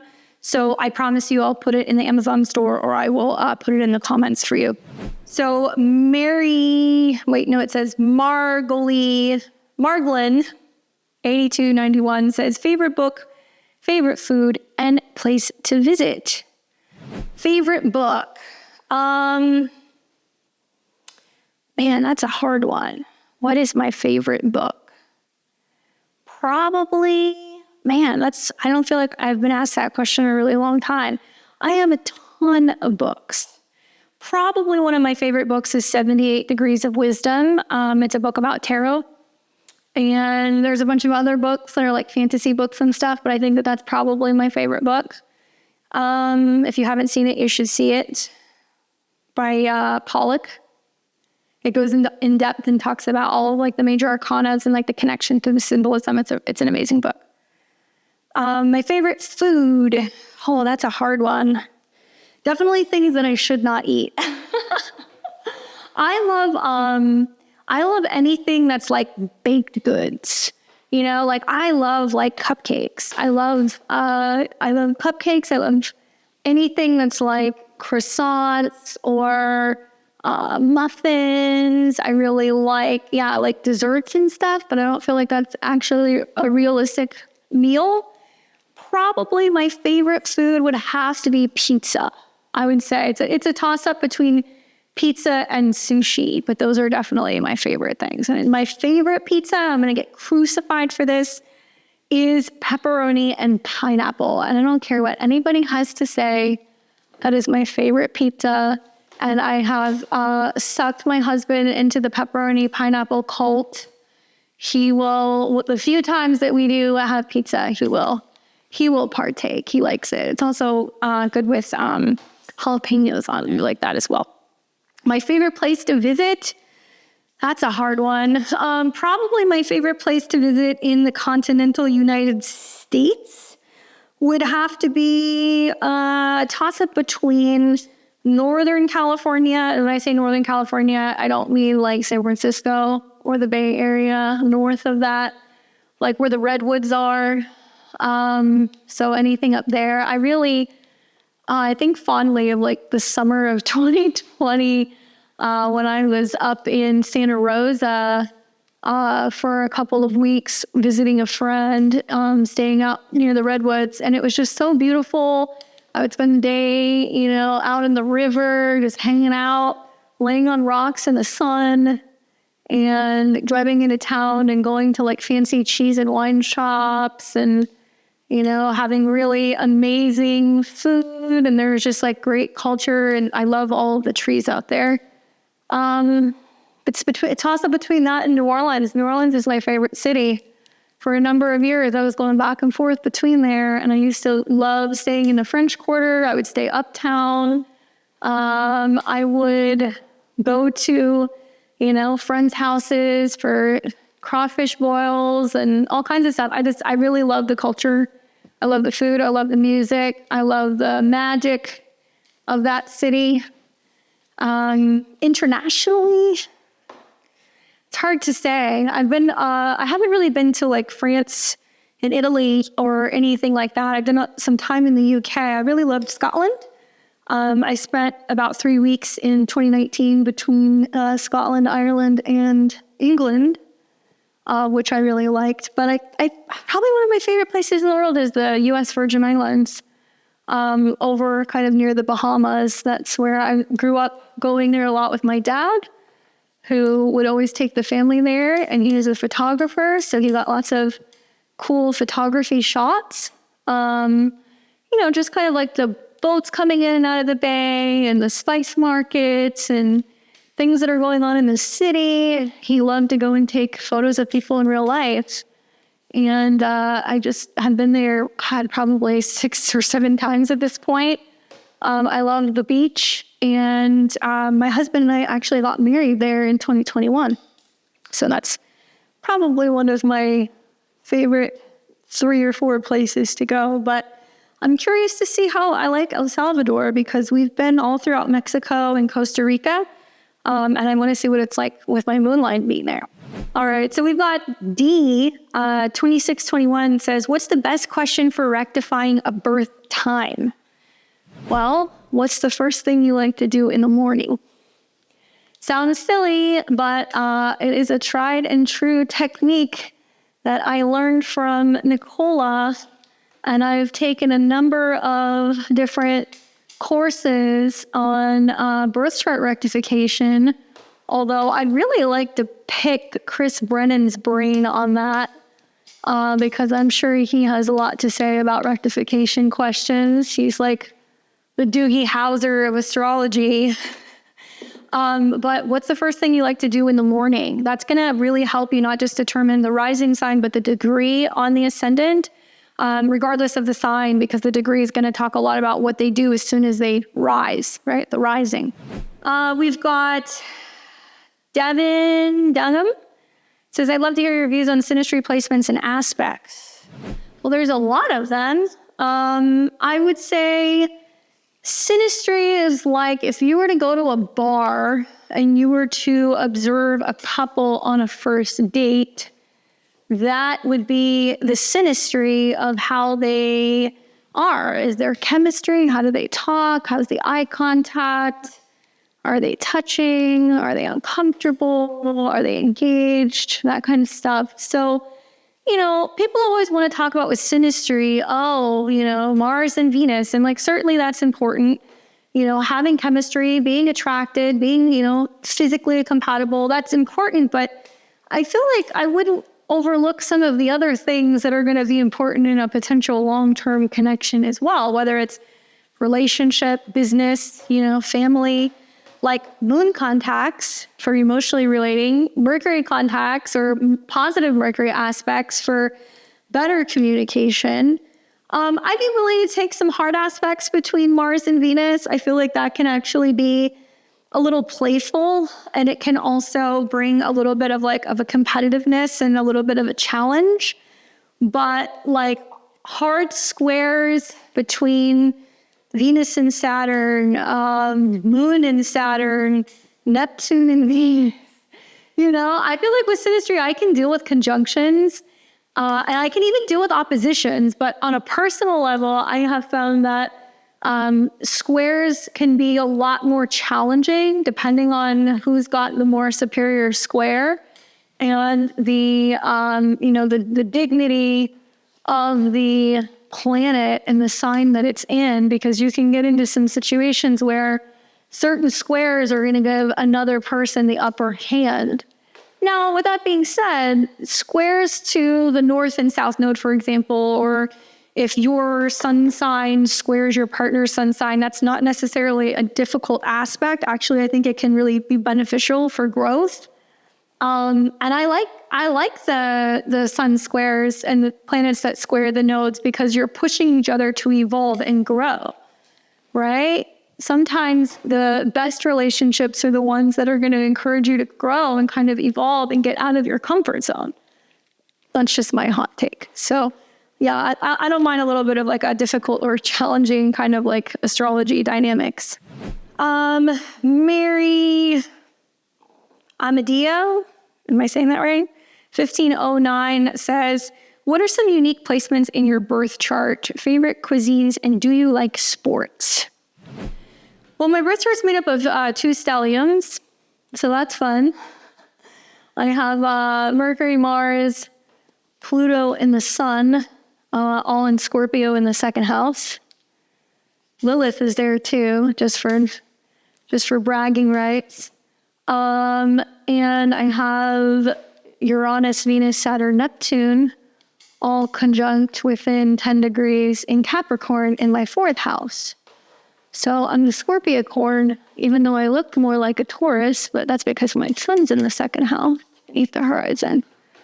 My moon's in Aries in the 7th, and I've got Jupiter in the 10th. Probably my most unique placement would be my Sun and Mercury. My Sun and Mercury are Cazimi. And obviously the conjunction with Pluto and Mars is not for the faint of heart. North node in Aquarius in the 5th, South node in Leo in the 11th, and obviously my Sun and Mercury squares my North and South node. So there's an evolutionary step there to learn more in this lifetime about my values, what I value, what I possess, what I find important, how I can apply some of my skills, learning to transcend, I think, some of Hades' gate in the second house of not being too, what's the word that I'm looking for? Possessed by things, right? Those are you guys who are warning about products, sorry. Nexus, comb through. And then food, obviously pizza and sushi, we touched on that.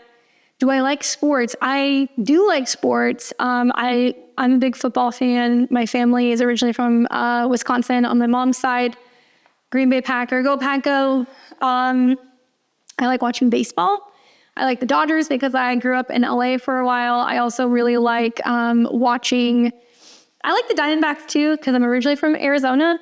I've gotten into watching hockey because my husband likes to watch hockey. I think the only sport that I'm not really crazy about watching is probably like golf and basketball. I'm not a big basketball fan, but I do like sports. Let's Spread Peace says, okay, I'm hyped. Definitely more about when you wanted to become a nun and how did you adapt your faith to what you do now, if you've ever had a fear of hell and if you believe in that. So before I get to your other questions, ironically, when I was 23, when the last time I was in a 12th house year, Virgo 12th house, was when I was like, maybe I should just become a nun. You know, it was like that moment where I was like, why not? I wasn't really interested in getting married. I was kind of trying to figure out what I wanted to do for a living. I wanted to be of service in some way. I got back into kind of like reconnecting with spirituality and like religion and like did a whole course on that and got really into theology for a while. And then ultimately I was like, I don't think that's the path for me. And I don't think that they would take me, to be honest with you. So that was part of it. And I laughed at your comment where you said, little Vedic astrology moment, are you aware that your Hasta rising according to Ernest Willem's way of calculating the nakshatras and how that relates? So it's connected to the hands, right? So some of them can be known for having healing in their hands, special abilities with their hands, being pickpocketers. I know that about that. I think, you know, for me, like I'm Reiki certified, like I've done all of my levels of Reiki. I became a Reiki master, don't use it as much these days, but went through that whole process and I could definitely feel like the warmth on my hands. I can practice psychometry, which is not something that a lot of people know, but I've been able to do it pretty much my whole life. I can pick up an object and I can read it. So if it belonged to a person, I can kind of pick up energies and like talk about who it belonged to, or I can get vibes off of it. Same thing with putting my hands on the walls of a house. I can kind of get information and energy about a home, and I do that when I perform home clearings. I do know that they're very particular and they want everything perfect and balanced and organized, and they have an eye for detail. And I also know that they're always like laughing. Hasta has to do with like laughter and kind of giggly, and like obviously I'm definitely always kind of joking around. So I definitely see how that relates. Will the Midheaven podcast return? We'll see, hopefully. And how do you read house rulerships with Placidus? For example, second house begins in Libra, but mostly Scorpio. Should we consider only Venus is the ruler? Personally, I will look at the ruler of the second house. So if your second house ruler is Venus, even if you have a lot of Scorpio in your chart, first thing you need to look at is your Scorpio intercepted? Because that's going to be a big deal. Second thing you need to look at is you need to look at the difference between what it would be if Venus was your second house lord versus if Mars was your second house lord, and if there's any indications that one is going to be a little bit more prominently placed than the other. Part of doing birth chart rectification, I know you didn't ask about that, but when we rectify a chart, we will ask you questions about the various houses. So we may ask you questions about things relating to money in the second house, and we will rectify the time based off of the answers that you give us. So the degrees on the cusp of that particular house matter, and how you answer your questions is how we are going to rectify the ascendant. We're not just looking at the ascendant. We're looking at all of the houses. So somebody who's really good at rectifying and being able to get an accurate time for your chart is going to be rectifying from the perspective of the various housing cusps. Don't sleep on housing cusps. Those are very important. They're going to be able to tell you a lot about the chart, and you're going to know if it's more accurate if those cusps correlate. La Maria 1281 says, what made you interested in astrology? Kind of talked about that. Was there a crucial moment that led you to search for a bigger picture? Yeah, 22, 23, 24. Had like a really weird spiritual awakening, which kind of corresponded with like a family member dying and me predicting the death. And that's when I was like, okay, there's something else going on here. And like, it led me to kind of finding a mentor and working with a mentor for about 10 years who kind of helped me develop my practice. And do you get anxious when you see what's happening in the world or trust everything happens in divine order? I feel like I swing back and forth. I know that whatever's going to happen is going to happen, right? Like there's not much that I can do to change things other than help other people become more aware of what's going on and be more in tune. So that way, you know, if they want to know what's happening and how to navigate it, they can. This is design me, puff me. I like this because it gives your hair a little bit more volume. So I oscillate. I go back and forth. I definitely feel like I try to lean more on being positive and optimistic and being aware, because awareness is going to allow us to be able to navigate what's kind of coming. And I know that whatever is meant to happen is going to happen. Swifty Forever 96 says, what brands, shades are your most favorite lip products? Good question. Let me see. Well, this one I use a lot. This is Dior. Let's see. What is the color on here?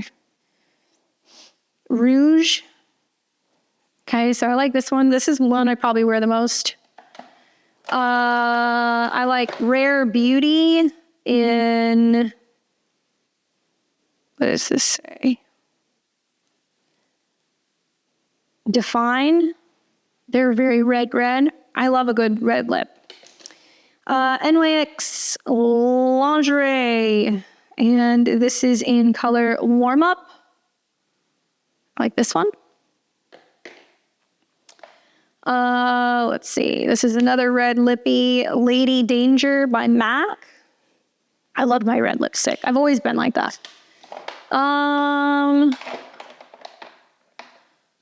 wear this one a lot too. This is highly pigmented cream lipstick. This is called CEO, and this is by Lorac.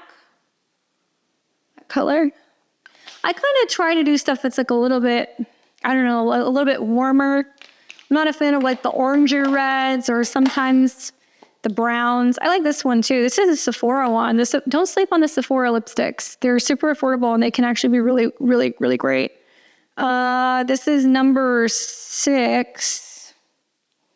Of Lip Stories. Is it 6? Yeah. And I don't know what color this is. It just says 6. Let's see. But yeah, I like the Sephora brands. So those are a few. I like a lip stain too. I don't have any on me right now, but I used to wear like a lot of lip stains because they last all day, you know. But thank you. Appreciate that. So Sasha Mava 5278 says, I'm obsessed with the first one. Question about friendships and betrayal in the birth chart. Can you see if someone is going to backstab you in love or money? I'm curious if there's aspects that will cause hidden competition or sacred animosity. Everyone says the 12th house is hidden enemies, but all of my enemies stem from the 6th. So I'm curious what your thoughts are. The 12th house is hidden enemies. The 6th house is enemies that are going to kind of be closer to you, whether that is at work or people who are in your day-to-day. Remember, this is also a house that requires work. So it's like things that you're constantly having to work to fight off, but you may not be mindful that you're fighting those things off. I have found that, and this is just me personally, I'm not going to say it's like this for everybody, but for me, I have definitely had a lot of issues with the sign that is in my 6th house. I've had issues with the sign in my 12th house too, but I feel like I'm much more aware of it now after having so many issues with that particular sign. And I'm not just saying like the sun sign, it can also be like their moon, their Venus, whatever. But the ones that have definitely sent me for a little bit more of a loop has been my 6th house. And I think it's because maybe these are people who I thought that I could work with or be friends with or could help in some way. But you have to look at both the 12th and the 6th house, not just the signs, but as well as the lords, and then see if they aspect each other. So you might be able to kind of negate some of the harsher aspects of the 6th house energies if you can see that your 12th and your 6th house are in harmonious aspect, or in harmonious aspect with your sun or your chart ruler. Yeah, you can definitely see that though. Like Synastry, if I see a pile up of planets in my 6th or the 12th house, I always get a little iffy. As well as when you look at the composite chart, if you see a stellium in the 6th or the 12th house, that can also be indications. Jealousy could also be like Venus-Saturn squares. So that could be somebody who's jealous or envious of you in some way, and it could actually create some harm, especially when it comes to your relationships or your business. Tara 5742 says, your makeup is so beautiful. I love to know what you use in your game-changing tips. Well, I hope that you have liked everything that I've put on there so far because I've shown you guys a lot, but definitely check out the links below if you want to see some of the products. We have got Swifty96 says again, looking ahead at the transits of the upcoming years, what periods are you most excited for and where are you most nervous or curious about personally and collectively? Personally, you know, my descendant is 0 degrees of Aries. So I have 0 on the 7th house cusp, Placidus. So Saturn and Neptune's about to hit that. So I'm like wondering like what's going to happen. Is it going to be relationship stuff? Is it going to be a break in my resume for a little bit? Like what's it going to be? Maybe new ways or boundaries when it comes to working with clients. You know, I've been thinking about like shifting to not doing live readings, doing readings where they send in their questions and then I record the reading and I send it to them. And maybe that's the new beginning and the boundary I've been thinking about. But I am a little suspicious about Saturn and Neptune in the 7th. So if you're a Virgo rising and you've been going through that, please give me all of your tips and how you navigated that transit. Chiron's been on my moon. It hasn't been so great, but it's kind of about finished. And those are the ones I'm nervous about. I'm excited about my Jupiter return in July of this year. I think that's going to be good for changes with work and maybe being a mom. I'm also a little curious about what's going to be happening with Uranus and Gemini. I think it's going to be a little bit more action-packed than people are aware of, and especially with the trines to Pluto. I mean, obviously big changes for the collective, for technology, for education and learning. But I think it's going to be new technological kind of warfare. I'm curious to see in a couple years' time when the North Node's coming into conjunction with Pluto and Aquarius as well. That's not going to be for several years, but as we're kind of approaching that point, I think that that's going to be a real turning point for the collective, especially when it comes to evolving and learning how to work together rather than working against each other. Those are just a few. There's always something going on. We've got Zeta, who says, favorite makeup item, favorite brand, you get sucked into makeup trends. I don't really have a favorite brand. I mean, I've always been a real big fan of Urban Decay, but I feel like in recent years, I've kind of expanded beyond that. There is a company that I've been getting products from that's called Saint. Sorry, it's a messy palette. But they're like little magnetic palettes and you can, choose what you want to put in there. And they're like for more mature skin. So if you're like 30 and older and you're wanting to do makeup that's not just going to sit in your lines and crease, this is a wonderful product line. It's all kind of like more like a cream-based makeup, and it comes with like brushes that you can like puff on and powder on, which I really like, and they look really, really great on camera. Usually I'll use like a little bit of like a heavier makeup when I'm filming, so I like that. Beauty trends, not so much. Maybe sometimes with my nails, I've been like obsessed with these like cat eye nails. These are my real nails. I just put acrylic on top, but they're like a gel and they have like a pearlescent cat eye to them. And so maybe this is the trend that I've been kind of obsessed with. Like I said, try to use cleaner makeup when I can. Definitely, I would say Huda. And I like Bobbi Brown Cosmetics. I've been using this Natasha Diona palette, which I really like. Oh, look, you can see me. Hello. But I mean, I feel like my toxic trait is I will think that I'm like bored with an eyeshadow palette, buy a new one, and then forget about the other one that I barely even touched. And then like 6 months later, find it in my makeup drawer. And I'm like, oh my God, I have a new palette. And I have like a bunch of palettes floating around. So No more makeup palettes for me. I don't need any more. Where do I live currently? I live in Texas. Like I said, I live in between San Antonio and Austin in a small town called New Braunfels. And if it's not too much to ask how the Neptune and Saturn transit has been treating you in the 6th house, talked about it a little bit. I'm sorry to hear it's kicking your ass. It makes me very tired. And I feel like it's also kind of teaching me like where there are some things I'm obsessing too much about or focusing too much on, which is draining. And it's creating like endless work that I do not need.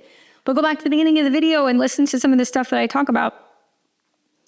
And to all my other Libra risings, hang in there. Boris Soba says, what was your experience having a reading with Nicola Stanovich?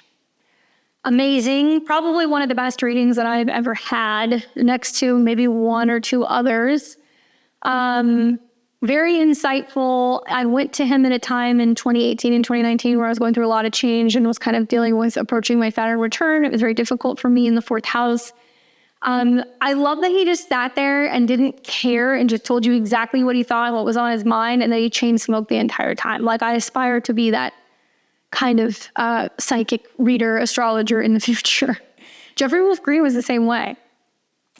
But why was it amazing? Because he told me very specific things that really made me realize that his techniques that he used, even though they seem very simple, using degree astrology is incredibly accurate. And I feel like the information that he gave me and how to navigate my relationships and my living situation got me on the right path. I still have that reading to this day. Every now and then I'll go back and listen to it. I actually had a reading booked with him the week that he died, back in 2021. And I think it was like maybe 4 or 5 days, before I was supposed to talk to him, he passed away. So selfishly, I was like, that was my astrologer. What am I going to do? But then on the other hand, I was like, oh my God, what a loss. What a loss, not just for his family, but for the community, for so many people who had been listening to what he had been saying leading up to 2020. All of the courses, all of the books, all of the learning, all of the knowledge, obviously he leaves that behind. I know that there's a really big following for some of his work. And I have not been able to find somebody better than him. But recently, kind of going into my 7th house transits here in the next 2 months, I decided to really invest in going and working with somebody new. And I did a little thing. I actually booked an appointment with the one and only Robert Hand. I'm very excited. If you guys haven't seen him, he's on Facebook. He's probably got to be in his 70s or his 80s, but he's still cranking out content. He's putting out information. He's putting out little videos. He's answering questions, and did some follow-up with his website and with his daughter. And I'm going to be talking to him. So I will definitely report back to you guys on how that goes, because I would like to talk to the OG. Adriana JSC 11 says, what are your favorite or least favorite synastry connections with your husband and or friends? Well, my husband's a Scorpio rising, sun in Taurus, and his moon is in Cancer. I'm a Libra rising, Scorpio sun, and my moon is in Aries. I love that we have Jupiter on each other's moon. So my husband has North Node Jupiter and Venus in Aries, which is all in conjunction to my moon. And I have Jupiter in Cancer, which is in conjunction to his moon. So I feel like the moon-Jupiter conjunction is good for home, family, traveling, emotional expression. I like that aspect. I like also that my Venus and my Saturn and my Neptune trine his sun. So I hopefully bring some kind of stability and communication and support for some of his goals and some of his work and his dreams. I feel like probably the most challenging thing about our synastry is that my sun and my Mercury sit on his ascendant. So we can be very similar sometimes. And I feel like we're always kind of getting at each other about this, but like we can't keep secrets. So like sometimes he'll plan something and then I will subconsciously like read his mind. And then he'll be like, you just ruined the surprise, right? So like, for example, like he gifted me a trip to El Salvador for Christmas. And then the week that he planned it, I had no idea. I proposed to him, hey, we should go to El Salvador. Like, let's go and check this country out. Since everything is kind of changing down there, it looks beautiful. We should go and see what's up. And he got really upset. And I didn't know why. He was like, well, because like I just planned a trip for us to go there and you ruined the surprise. I do this all the time, or he'll be like, oh, let's go in, like do something, for dinner. And then we'll walk into the room to kind of talk about where we want to go. And then we both bring up the same place. So it's not a bad thing. I just feel like we constantly kind of like read each other's mind. And we do have Mercury in opposition to Mars. So there definitely can be some fierce back and forth in terms of our perspective. His Mercury is in Taurus in the 6th. And my Mars is in Scorpio. So there's definitely like a lot of back and forth, and like watching Pluto come into that square. It's definitely the dynamic revolving around like home changes, family changes, things going on with like our families. I think that's definitely a part of it. But I like the other positive aspects. And quite frankly, I've always been a fan of Scorpio and Taurus relationships. I think it's like a really great partnership and union. And I think it works really well for, Scorpios who are women and Tauruses who are men. Am I missing anything? Just Julia says, how does a person who dabbles in astrology become a certified astrologer like yourself? Well, you can look into the ISAR classes if you want to go that way. You can look into London School of Astrology. You can study and work with an astrologer who's offering a mentorship program, or somebody who does like a certificate program. And she says, if it's not too personal, what's the meaning behind your tattoos? Well, they all have a meaning. I actually kind of designed my sleeve myself. It's like a combination of, an owl, because that's my spirit animal. That's my animal totem. A banner that says, in Latin, fortune favors the bold. All the flowers that I like. A Roman gypsy for my Romanian heritage. I've got flowers on my chest. I like flowers. I've got a goat for when I went to Salem. This is when Saturn went through Sagittarius. It was like in symbol of being pulled backwards before being shot in a new direction. I've got some other ones. I've got this one. This is the coordinates of where my husband and I got married in the Virgin Islands. They all have meaning. There's like a story behind everything, but usually it's something that has to have like a personal connection in my life.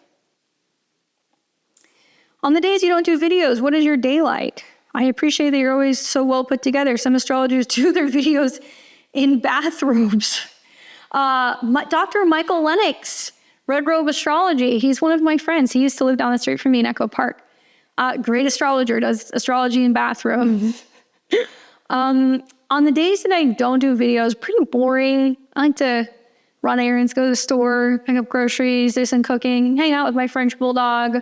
Obviously, I've been super active more so recently, trying to kind of revitalize a garden that we have in the backyard, but the weather has just been all over the place. Been doing some research about this upcoming trip that I'm going on. That's definitely one. And usually working on content. The days that I'm not actually working with clients, I'm, doing research and working on content and kind of creating some ideas for some of my YouTube scripts. And what is my favorite jewelry and makeup and clothing brands? I don't think I really have one. Most of the jewelry that I have is stuff that I've had made.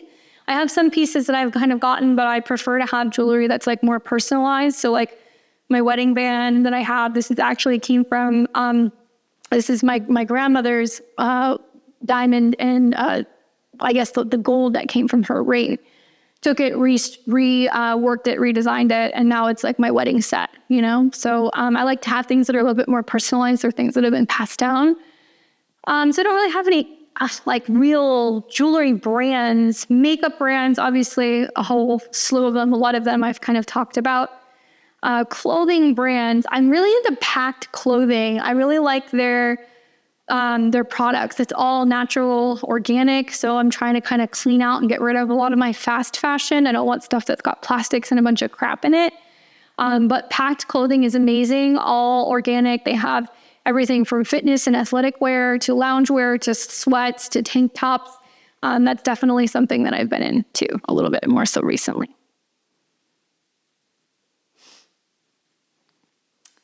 Let's see. Bea said, how did you get into astrology in the first place? How old are you? And what experience made you believe in it? Pretty much touched on all of that, but definitely after reading horoscopes for so long, since the time that I was a kid, I think that that's really what, growing up, I'd be 5, 6, 7 years old, and I'd always steal the cartoons and the horoscopes out of the back of the newspaper, and my grandfather would have the newspaper. And I think that after reading them for so many years and seeing how accurate they were, that sold me on it. And self-study, right? All right, so let's see, what else do we have here? So Sonia said, can you share about your magic rituals? I mean, part of my work schedule is my magic rituals. You know, I work on Tuesdays, which is Mars Day, and I work on Saturday, which is Saturn Day, because I got a bunch of planets in Scorpio, a bunch of planets in Capricorn. I like to dress candles. I like to put like dried herbs and oils and other things in them. That's something that I like to do. I also like to create like little wish jars. I like to enchant baths. I like to sometimes create my own incense. I like to do crystal gritting. That's something else. I also like to use tarot cards sometimes to set intentions. And I will do this on certain like lunar transits, whether it's a new moon, full moon. I don't really do work on eclipses. But if you guys want information about some of that stuff, you should check out my 2025 calendar. I do a spotlight for each individual zodiac sign. And then I also put information like which crystals or herbs or incense to work with and like how to ritualize each month so you can work with those energies. Cindy Heidman, 9455 says, as someone who struggled with weight my entire life, I'd love to know what you did for your weight loss. Okay, so we talked about that, but carnivore. Carnivore, good sleep. Cutting back on any processed food. JHC0329 says, what personally gives you strength?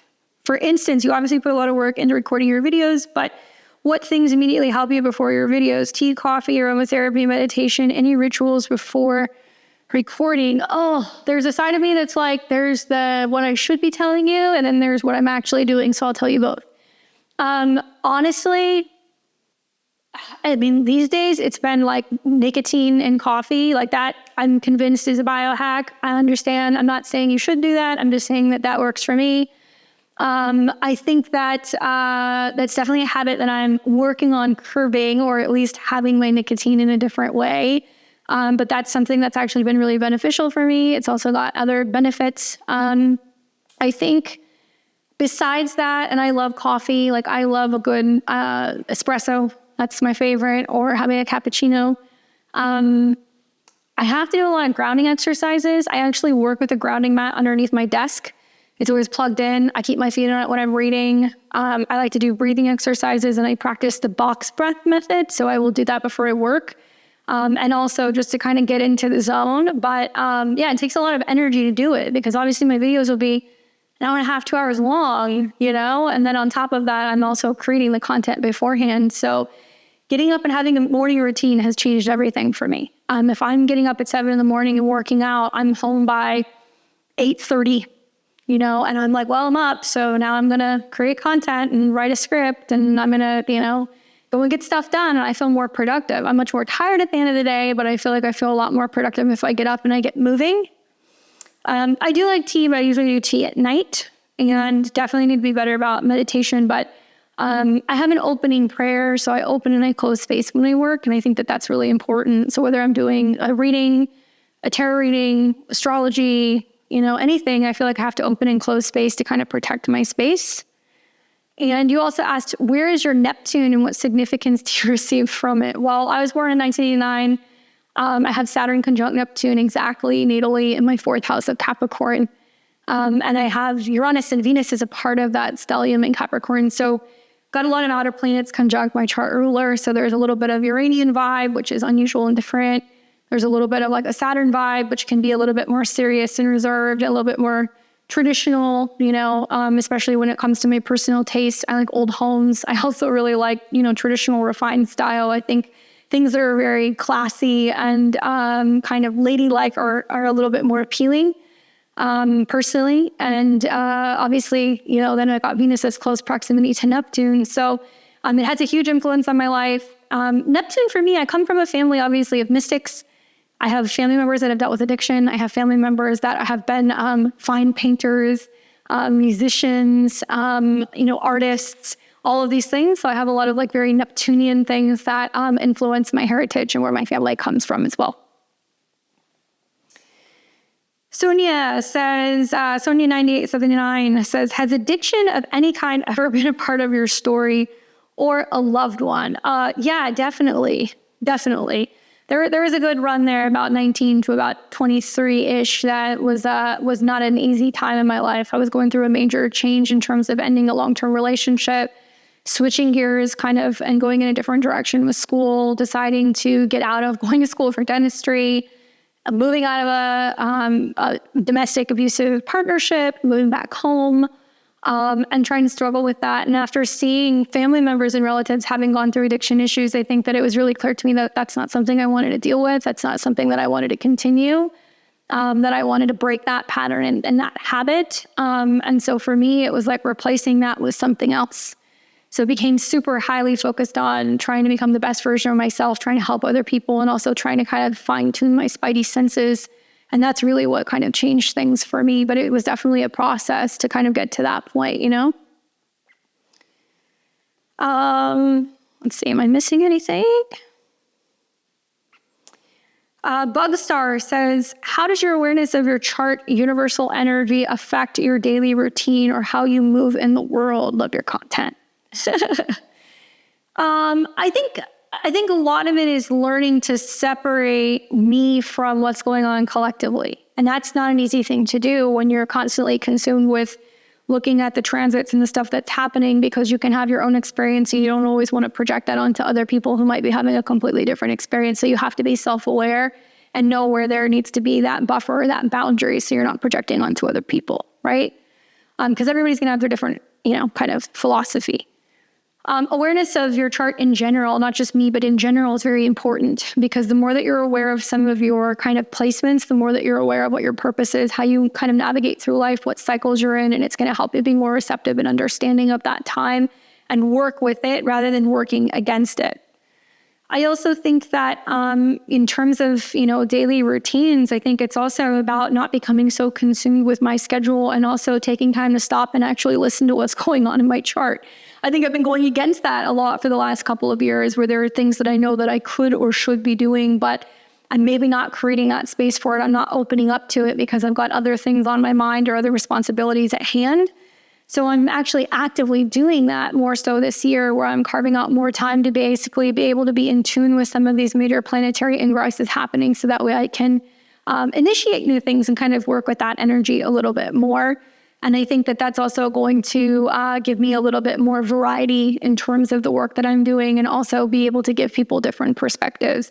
We all need time sometimes to take a step back and kind of retreat away from things to be able to, I think, find creativity again, to be able to find inspiration again. And I think that that's part of like what's kind of going on for me right now, is I'm trying to cultivate more of that time so I can create work that's going to be more unique and I think different than some of the stuff that's out there.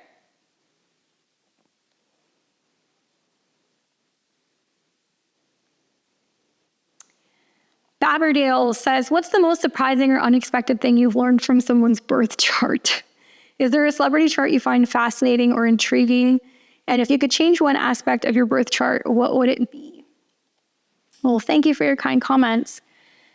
What's the most surprising or unexpected thing I've learned from somebody's chart? I have found that the planets that usually reside in the fourth house are things that you would not necessarily know because it's beneath the surface. So whenever I see somebody who's got a lot of fourth house emphasis, I always find it really interesting and intriguing that you can see things about them in their private life that would not be as physically obvious, or I guess they wouldn't be as forthcoming about, right? It would be something that'd be a little bit more private. So I always like to kind of pick apart some of those pieces and kind of bring some of that stuff up in the reading so it can be something that they can integrate.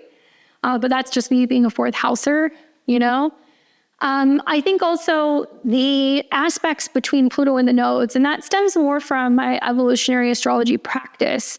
I like to look at things from the placement of Pluto, what's going on with the nodes, what's going on with the rulers, are planets squaring it? How is that painting a picture, talking about what they may have experienced or endured in a past life, and how some of that karma is being carried on over into this lifetime and it's continuing to play out. That stuff I find very interesting, because I'm very interested in why we're here. Why did we come back? Why did we choose this time? Why did we choose this body, this family, this particular identity, this path? And like, how is it tied to a whole string of things that we've been working through for some time, for several lifetimes back. A celebrity birth chart that I find fascinating or intriguing, I always say that Jack White has like the sexiest chart. And I know that sounds weird, but I'm always telling my husband that because he's like a big Jack White fan. But the more that you watch some of his like documentaries and stuff about who he is and how he approaches music, how he's lived his life, what his home is like, his interests, some of his side businesses and hobbies, and just like the weirdo that he is, I don't know, I'm obsessed with his chart. So if you haven't seen Jack White's chart, check it out. I love all that fourth house stuff. And he's got like that kind of like Cancerian kind of baby face, like little teeth, like really kind of like white and super emotional and also kind of like weird and private. I find that very fascinating and intriguing. But looking at Kanye's chart, trying to think about like just like what the fuck is going on there right now. Trying to think who else. Anybody else's chart that I find really interesting. Bob Dylan's chart I was looking at recently, which I think is really interesting. All the planets he's got in Gemini, but also just the stellium of planets in Taurus in his 5th house. And was watching like a little documentary with my husband about Bob Dylan. He's a big Bob Dylan fan. And I was like, I gotta look at his chart and see like why he was such like a contrarian, you know, like why he was like so like different and like going against the grain. And it was interesting to see some of the aspects that he had. And also all of the complications that came like with his like love life with that Venus in the 6th.